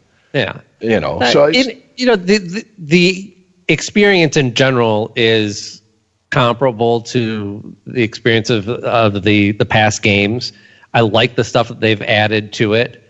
I think there's a lot that I do like about the game. I'm not totally dogging it. I think they've managed to find the balance right between all the different things that they want you to do, assassinations and taking over land and doing side quests and just exploring in general. They've found new ways to push you in certain directions and also not totally guide you through every mission with here's a marker, go over here, talk to this person.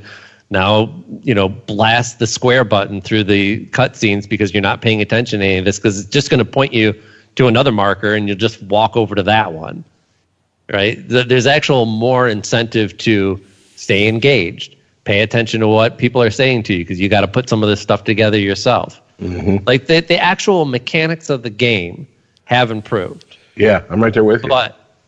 But if this trend continues, then I'm not going to be worried about buying first run games. I'm going to start buying my games and gaming consoles like I buy cars. I'm not going to buy the latest model because you put some new trickery in there that might go wrong or have a recall in it. I'm going to buy the one that I know is reliable. Absolutely. I don't need to be on the cutting edge. If the cutting edge means constant frustration and bad user experience. And that's going to affect your game sales because you're relying on these big numbers. You're pushing your games like movies now. And that opening weekend is essential to how your next project gets funded, how they advertise your products, what your next job is going to be. So you need me to want that game when deep it comes down out. Inside in places you admit at parties where you talk polite, you need me on that game. You want me. It's not just about selling the game. It's about selling the urgency of owning the game and not buying it for $20 when it goes on sale 6 months later, which is what I do with most games. There's very few games where I'm like, I got to have that. Absolutely, Aaron.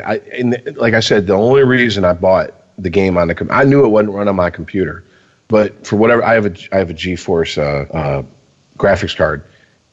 They had sent me, get 6 months for $20 of GeForce Now. Mm-hmm. By the way, and they sent me this the same week the game released. And they were like, by the way, we can run Cyberpunk 77 on full for you. So come and join. And then I've been on Epic's games, like Epic has their own game launcher like Steam and all that shit. Yeah. For a while, and I'd forgotten about this 50% off coupon they gave me for some shit, and I was like, well, if I can get it for $30 and then pay $20 for 6 months of using, goddamn ridiculous gaming computers, I'm basically getting, what I'm saying? That works for me. That's why I bought it. Otherwise, I'd have done exactly what you said. I've been waiting for a couple games that I'm really into, like the gaming franchise I'm into, to drop in price because I'm just like, dude, they're now raising the fucking prices to $70 for a fucking game. Right. Or even I want to play the Miles Morales Spider-Man, but I'm not going to pay $50 for it because from what I hear, it was originally designed as an expansion of the original. It probably should have been. It would have been worth it as a $20 expansion, as a $50 standalone. no, I'm going to wait till it goes on sale for at least $25. Now, here's the gray area that if you're not a gamer, you're just a casual gamer, and you just jump on the new hotness, you're going to miss this. But about 5 years ago, there was a game release called No Man's Sky, and they showed this game at E3, and it fucking blew everybody away. Like 2 years before it released.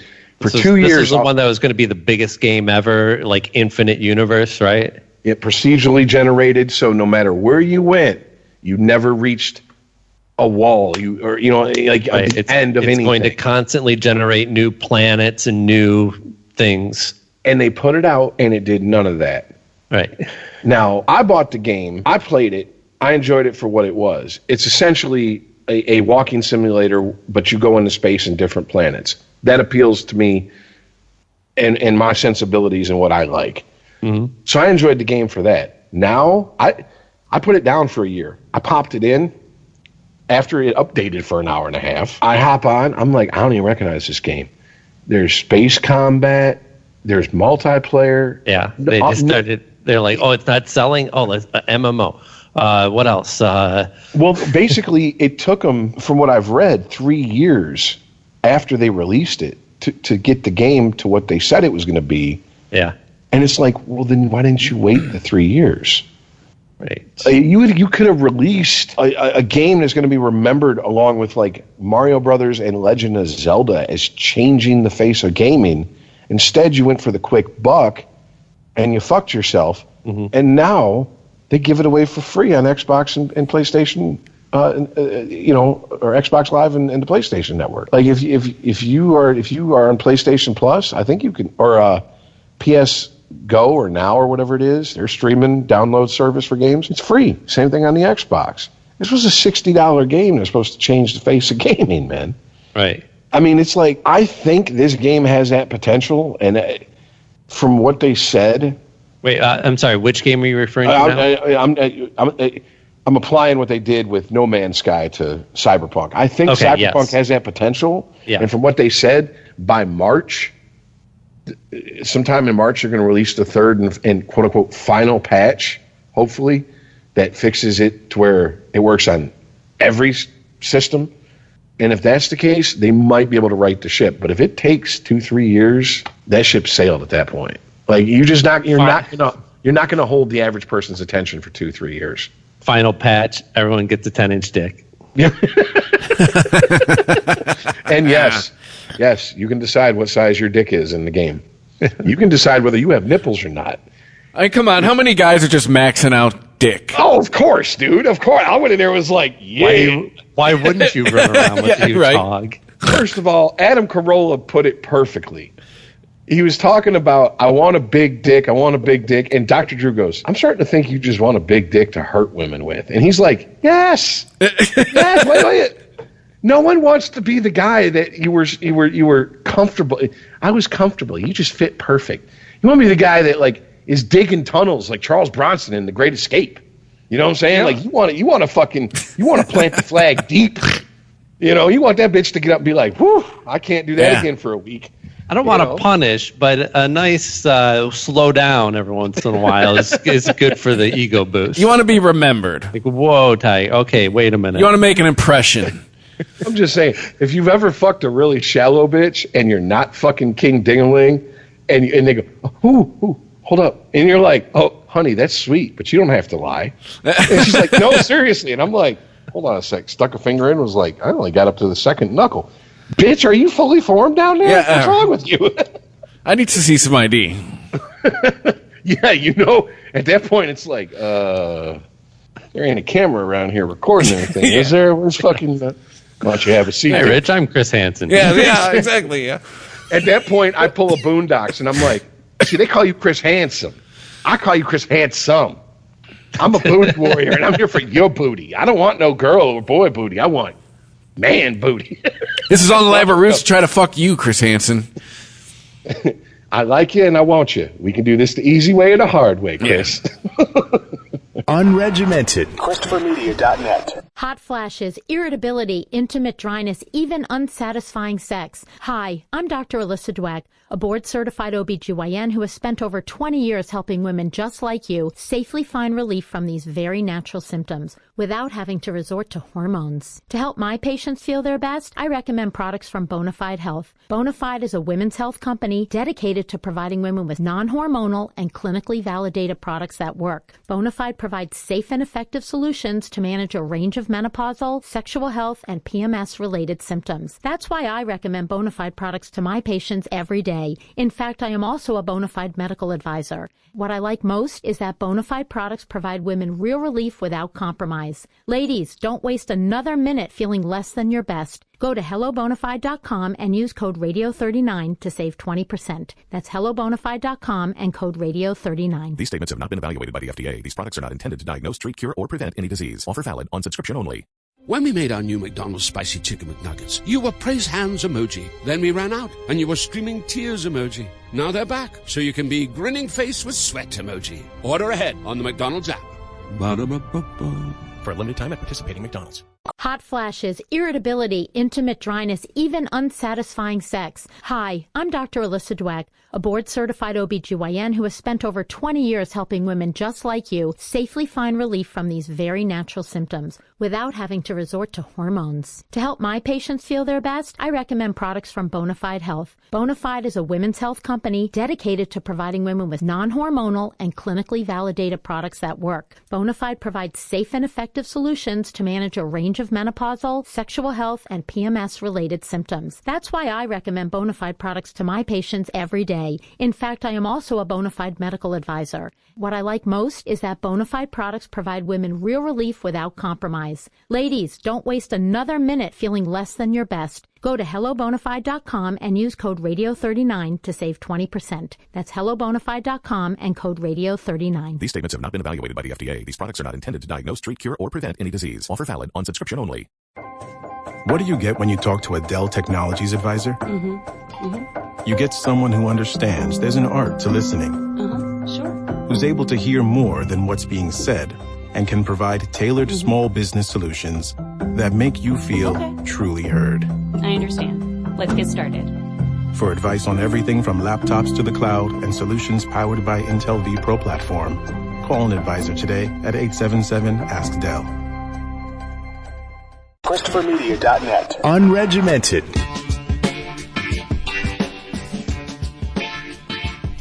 Well, we got about a half hour left before we got to wrap up. What have you watched that's interesting? Anything? Have you been keeping up with WandaVision, or have you seen any good movies? No, but I'm going to tell you something. Once again, I should have listened to you 2 years ago when we were living together, and I walked in from work and you're watching Cobra Kai. That show is better than it has any right to be. Oh, dude, I watched that one episode and quit. I thought you fucking watched the whole thing. I was people are telling me that it's really good, but then they're also like, well, it's just like a big it's an adult soap opera. I'm like, oh, okay, well. Well, here's the thing. I could just watch the OC again. Those people are sexier. Man, I know Elizabeth Shue's getting up there a little long in the tooth, but I'd take her over Misha Barton. That's true. I mean, come on now, man. Oh, yeah. I mean, shit. Let's not get crazy with it. But, the characters, first of all, that show does not play towards any political idealism, anything. It shows everybody being the best people they can be and the most horrible people they can be at the same time. And it goes, this is the world. Deal with it. Like, there is more depth in these characters. Interesting. And by the way, you're the first person that I've ever heard talk about that. That's the first thing I've heard that makes me want to go back and watch the show. Well, the character of Johnny, he's the antagonist of the first movie. He's only in the first scene of the second movie. I don't think he was even in the third movie. And it was genius to base it around him and flip the script. Remember the video that went around? This is what happened. It was the genius that suddenly came to somebody when Ralph Macchio dropped out of the project. But yes. well, no, because he's in the whole fucking thing. So But he wasn't originally signed on for it. Yeah. Yes. Yeah, they had to plan the show without him. Let me just say this. Added him. I've heard some behind, I don't know if it's true, it's all secondhand, this is all alleged, so nobody sue. We are on YouTube, we do have that wide of an audience now. But I heard through internet sites and rumbling that, what's his face, who played Daniel? Ralph Macchio. Yeah. Is very, very protective over the legacy, over the Karate Kid, because apparently that's all he him has. and Pat Morita were like really close, like outside of the show close. And he doesn't. He was afraid they were going to turn it into a fucking joke. You know what I'm saying? Right. Yeah. And here's the thing. You remember like 5 years ago there was a video going around on the internet that showed how Daniel was the bad guy in the Karate Kid and Johnny was the good guy. Do you remember that video? No.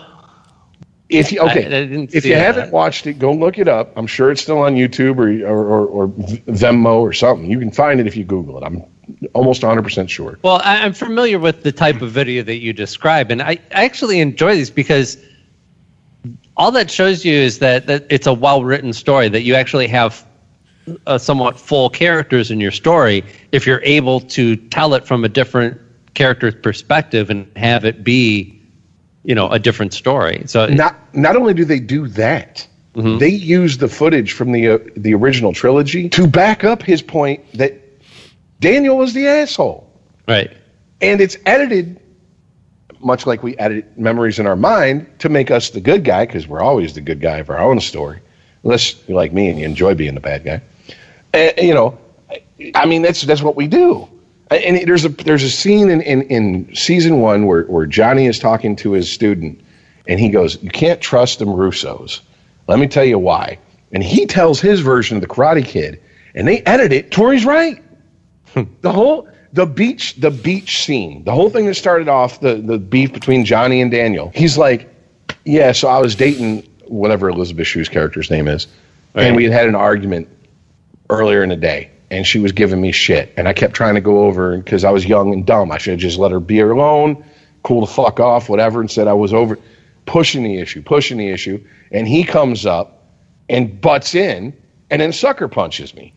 And if you go back and watch The Karate Kid, that's kind of what the fuck happens. I mean, you don't know about the fight earlier, but bro, you ain't in that relationship and he ain't hitting her. What's your problem here? You know what I'm saying? Like, what are you jumping in trying to white knight for? You're just going to get your ass kicked, dude. That's asking for an ass whooping.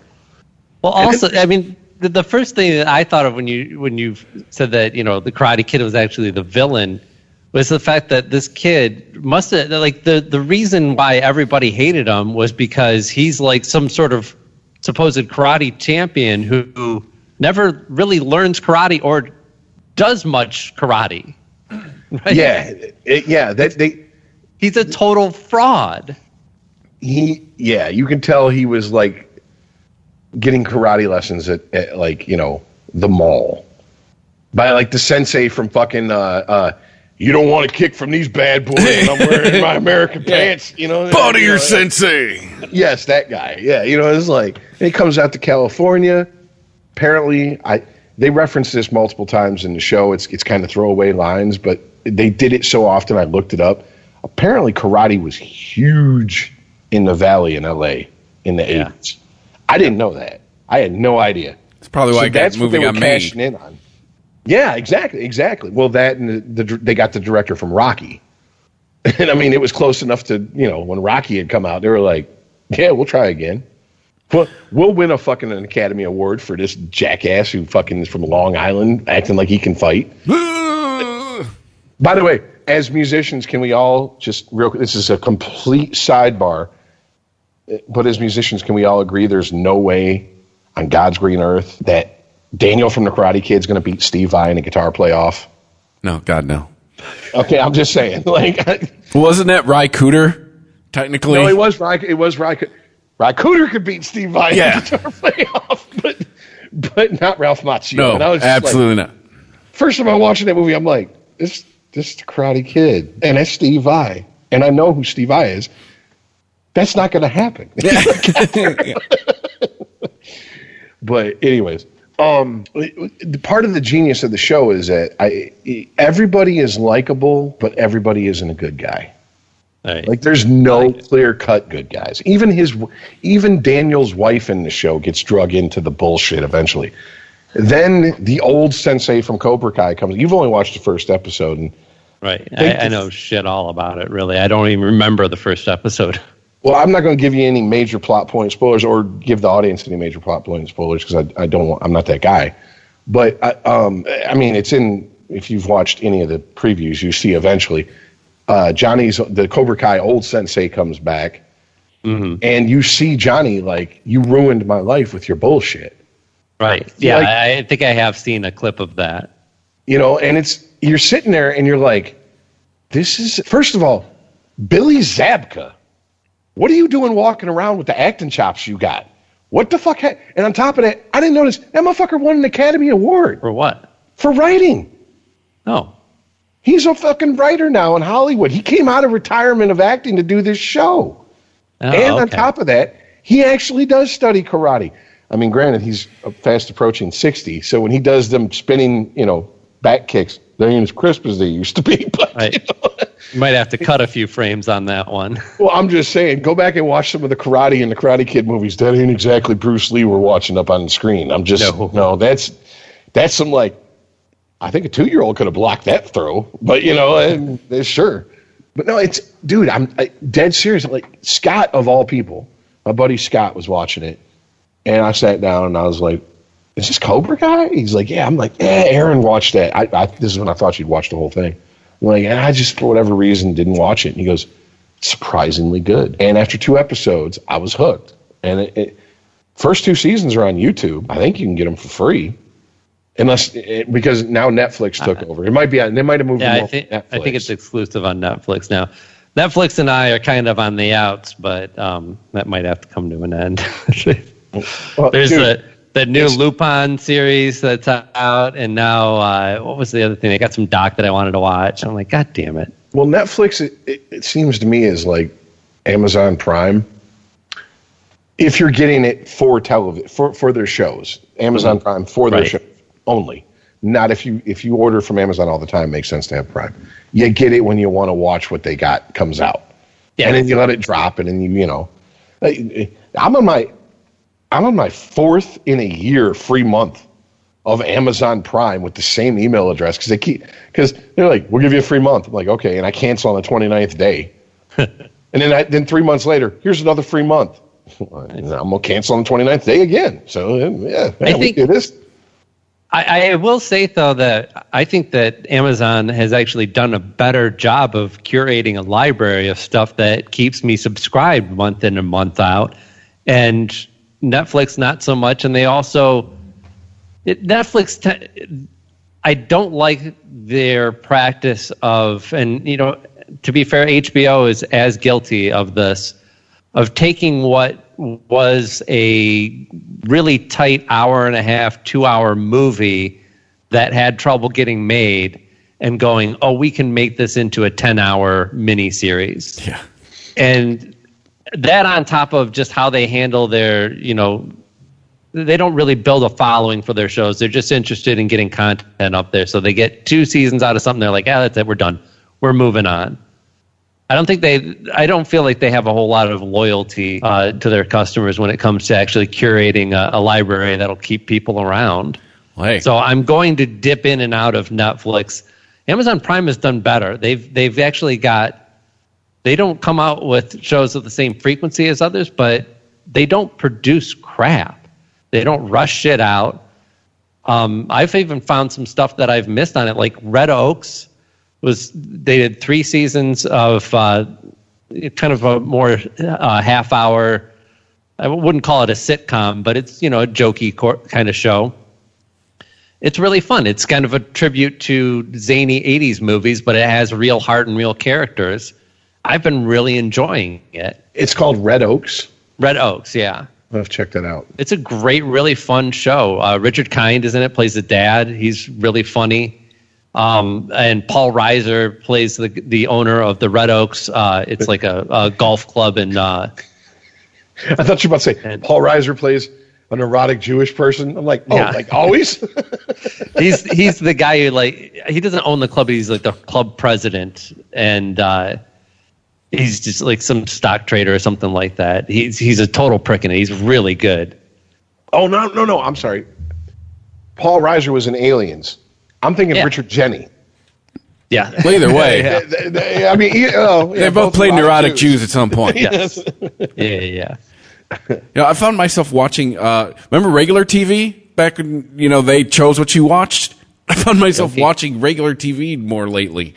Did you have to wind it up? Yeah, right. No, just Comedy Central, I think, has now realized that get the crank. They've been around long enough, and they have an older audience now. So they're trying to play to it. So I've found myself watching Comedy Central a lot lately. It's shit like The Office or South Park or stuff that. But still, it's funny you say that, coupled with what you just said, Aaron, about Netflix taking stuff from like the 80s or whatever, and you mentioned something about the 80s, and when we were talking about the Karate Kid, here's what I think is interesting. I think we're just all easing and getting comfortable with our old age and understanding that it's okay to look back at the 80s and 90s with a little bit of I had fun then. Yeah. You know what I'm saying? Because when you're 30, 35, you're too young for that. You're a melancholy fuck if you do that. You know what I'm saying? You maudlin as fuck. But 40, especially approaching 45, especially once you get over the 45 hill and you're downhilling it to 50. Yeah. Oh. And dude, I can't believe, I know. I can't believe how much of the 80s is in me. And I'm like, oh man, I don't want to admit this. No, you know no, it's trust me, it's realizing you were a kid in the 80s, a teen in the 90s, and it was a struggle. It was as you were getting older, oh my God, the moment you realized you weren't considered a young person anymore, and then now it's just, Rich, it's more of a comfortability. And too, maybe it's just kind of the way the shift has been in the youth. It's more kind of I don't be associated with you motherfuckers anymore. No, don't lump me in with those idiots. Well, I highly recommend you guys check out Red Oaks because they do such a great job with the costumes, the set design, and everything. They nail it. We've seen a lot of stuff that takes us back to the 80s. I didn't see anything I recognized in Wonder Woman 84. I was 9 years old in 1984, and I didn't recognize anything that they portrayed in there, except for somebody wore a members-only jacket. I was going to say, some of the fucking colors of the clothes, I was like, that's more 90s. Dude, I was 5 though, but that's right about where my memories start coming online. So if the world doesn't look like it was when I was 5, and no spoilers on this series, but the setup for it is we follow a 19-year-old kid, right? He's kind of in that limbo of graduated, doesn't know what he wants to do next, and is taking a job at the country club as teaching tennis, just to kind of get some money and make his next steps. And I want to say it starts in 85. So, older than we were at that time, but they nail that era well enough that it gives me a lot of nostalgic feels, but it doesn't rest on that, right? It's not making jokes based on nostalgia. It's not making jokes based on, wasn't it stupid when we wore parachute pants, right? It's still writing actual character-based jokes. It's a full-on enjoyable and funny comedy that they probably could have set in any era, but works really well in the era that they chose. Yeah, and that's part of something that, being the age we are, we all might as well just settle in, get used to it. We're going to be seeing, you thought the 90s were back for a second there a couple years ago? Hey, give it another 3-4 years. Just a tease. All right, cool. Yeah. We're back in high school. All right. The problem is you're back in high school with the blood pressure of a man who's 50. Yeah, true. So, it's if I could go back to high school, The whole point of going back is to have a healthy body to abuse all over again. You know what I'm saying? Not just learning what like weed was, pussy was.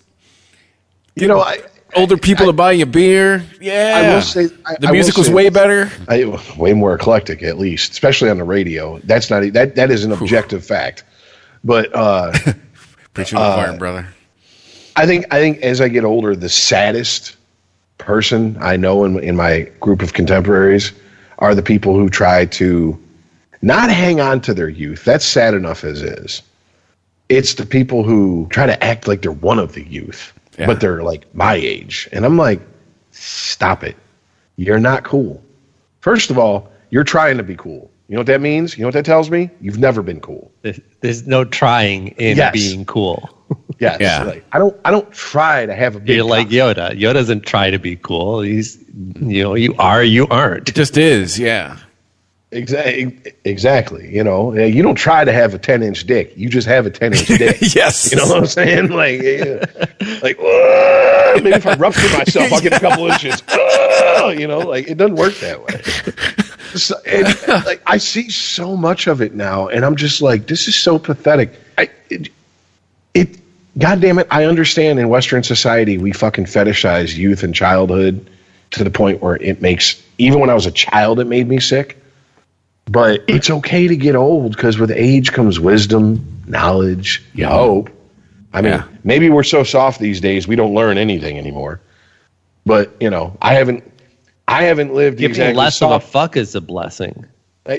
Yes. And that's the biggest yes, I was planting bushes to beat around.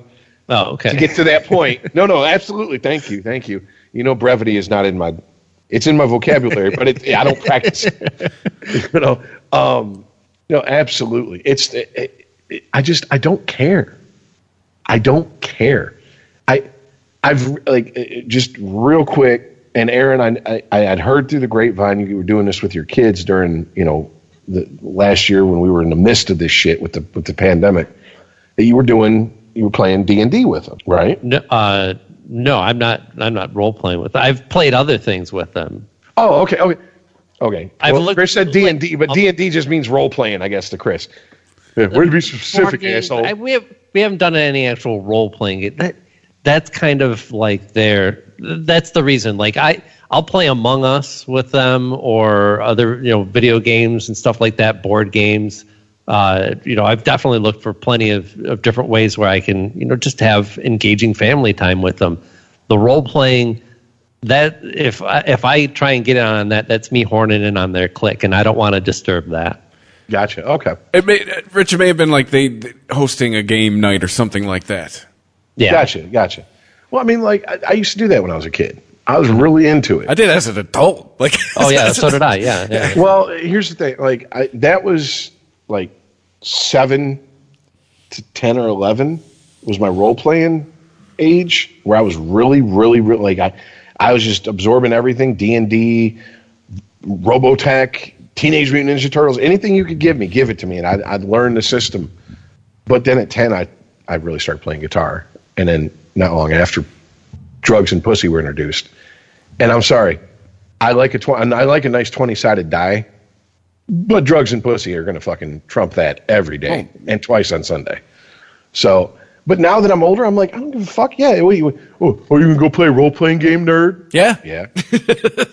And you got a fucking problem with it? Why?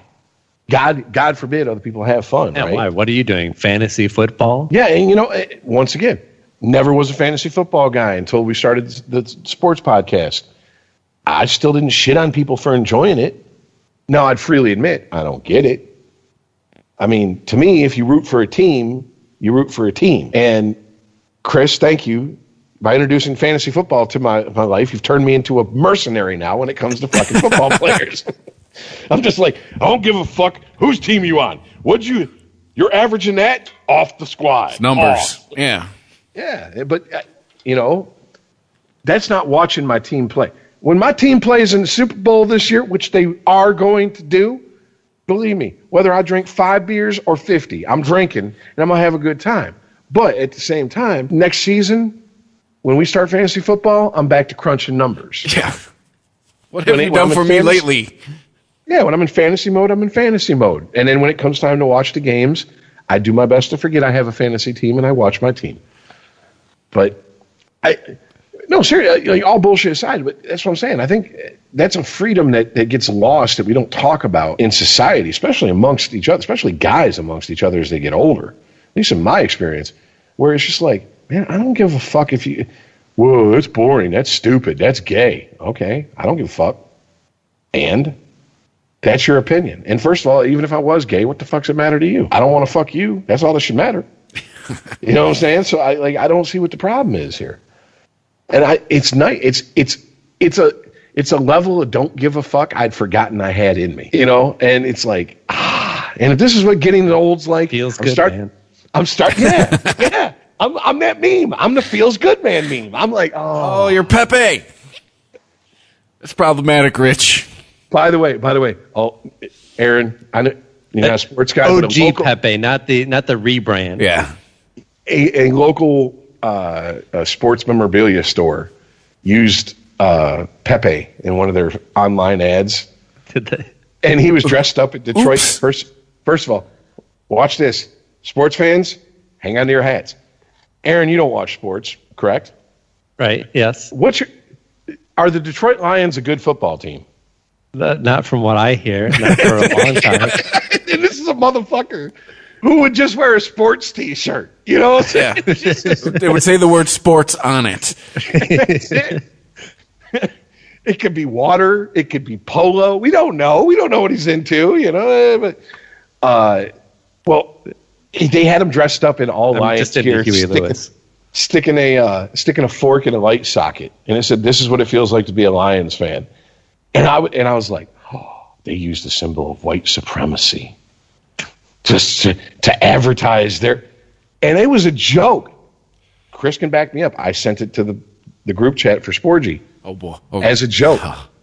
Oh, go to the comment section. Tom, here we're reporting from the comment section where a shitstorm appears to have broke out. I mean, it was bad. I was like, I think they just finally deleted it. I was like, you read the room wrong, guys. Like, seriously? I know the owners because I used to kind of work for the owners. They're really old boomers. Like, we're talking like born in 1945 boomers. Oh, they thought they were being edgy. Oops. They thought they were like, oh, this is what the kids with their Dan Fogelberg albums and Atari 2600s and Pepe memes. That's what will get them in here, you know, and it's now you're a white supremacist. Life sucks. Life comes at you fast. Just saying, man. Ain't for the. Obviously, on the internet, they didn't Google the image. Not for the faint of heart. Yeah, I know, right. Oh man. Well, that's about. I mean, you said that's a good note to end on. I'm up against it. I got a jet. So make sure. Oh wait, before we go, I addressed something to Dawn. I started a radio gig this week. Whatever, it's free. I'm just doing it. I liken it to I'm going to the gym. I'm doing it to keep my chops up. Play FM Filling online. out the portfolio. Yeah, playfmonline.com 2 to 6 Monday through Friday if you want to listen. But Dawn sent my program director. He's like, "Hey, you got a piece of fan mail? Thank you for listening, Dawn. Talked about she only recognized 2 songs so far, which hey, I get it. On Monday, I only did 2. But then Jesus. But then throw playing country. And now top 40, dude. Say here. Okay, gotcha. All clicks, beeps, and auto tune, as I like to refer to it. The only thing you need to know about Billie Eilish is that and she now was packing Loop from the Gleep Glorps. Yeah. The only thing you need to know about Billie Eilish is she was packing a hide rack underneath them baggy clothes. I saw like the picture. Every chick we went to high school with in the early 90s. Yeah, she got a huge rack. But you're not allowed to talk about it, Rich. Oh, yeah, my male gaze. Yes. Sorry. But it's not like we're here to procreate or anything. Yeah, right. It's not how we make more people or anything. But then Don goes to throw a tiny bit of shade at the end of the email. And says, hold on, let me get it real quick. I want to make sure I'm quoting her exactly. Is the shade at you? Yeah, but it's all in fun. But hold on. God, our comment section on Facebook's going to light up with her one response to this. Is she saying that you're unprepared? No, hold on. Was wondering what kind of music the self-proclaimed music snob would be playing, not what I was expecting. Okay. That is like, that's like giving shit to the people who work at McDonald's for the menu. Like, they're the ones who are choosing to serve the hamburgers. Yeah, you said that you like burgers and this is what you serve? Yeah. Okay, hold on, though. Hold on. Here's the beauty of what she did, though. It got you. And that's all it was. It was just a friendly little poke, and it got you. It did. Yeah, but poor Chris, he's the elephant that's washing dishes for the Flintstones. Like, No. It's a living. Yeah, that's Chris is like the fucking guards at Auschwitz, just doing my job. Oh God! Wow! Now I'm a Nazi. Well, it is 2021. It's true. Come on. I am white and middle aged. Let's just go ahead and check the box. Check the box. America's ears to the showers.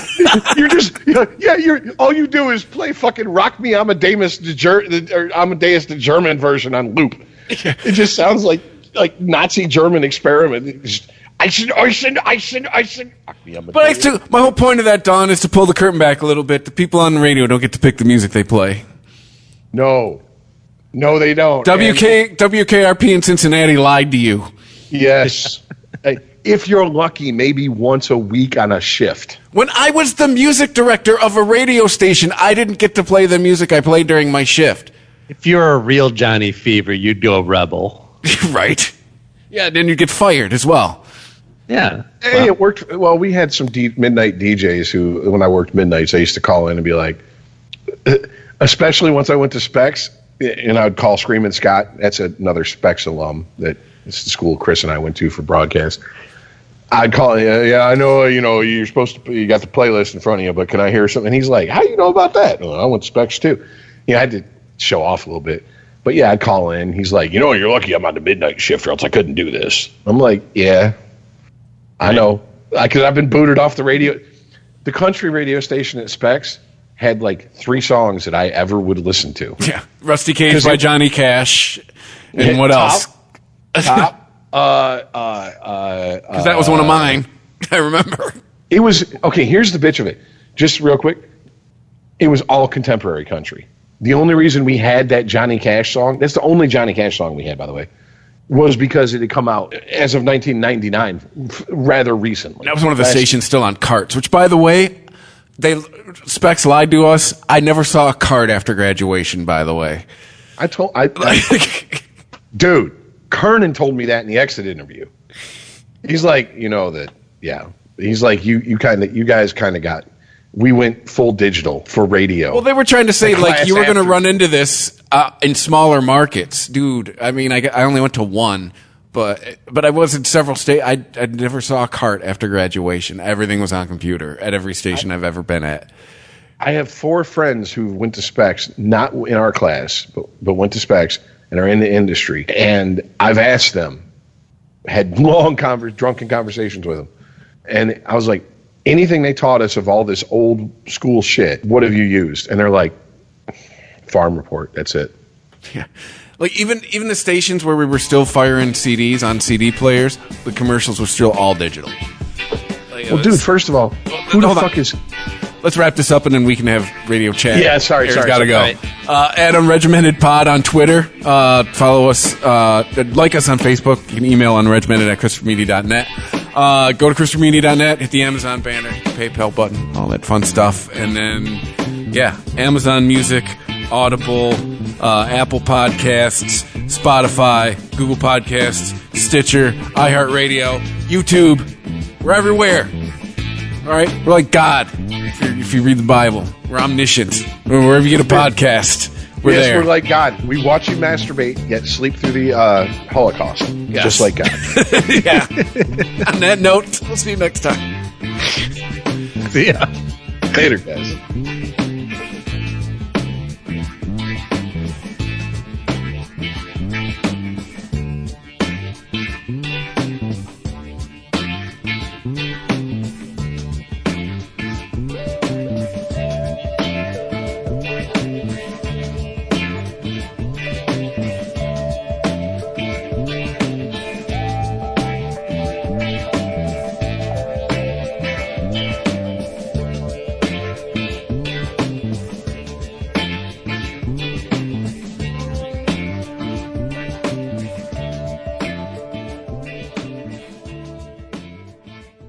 Hot flashes, irritability, intimate dryness, even unsatisfying sex. Hi, I'm Dr. Alyssa Dweck, a board-certified OBGYN who has spent over 20 years helping women just like you safely find relief from these very natural symptoms without having to resort to hormones. To help my patients feel their best, I recommend products from Bonafide Health. Bonafide is a women's health company dedicated to providing women with non-hormonal and clinically validated products that work. Bonafide provides safe and effective solutions to manage a range of menopausal, sexual health, and PMS-related symptoms. That's why I recommend Bonafide products to my patients every day. In fact, I am also a Bonafide medical advisor. What I like most is that Bonafide products provide women real relief without compromise. Ladies, don't waste another minute feeling less than your best. Go to hellobonafide.com and use code radio39 to save 20%. That's hellobonafide.com and code radio39. These statements have not been evaluated by the FDA. These products are not intended to diagnose, treat, cure, or prevent any disease. Offer valid on subscription only.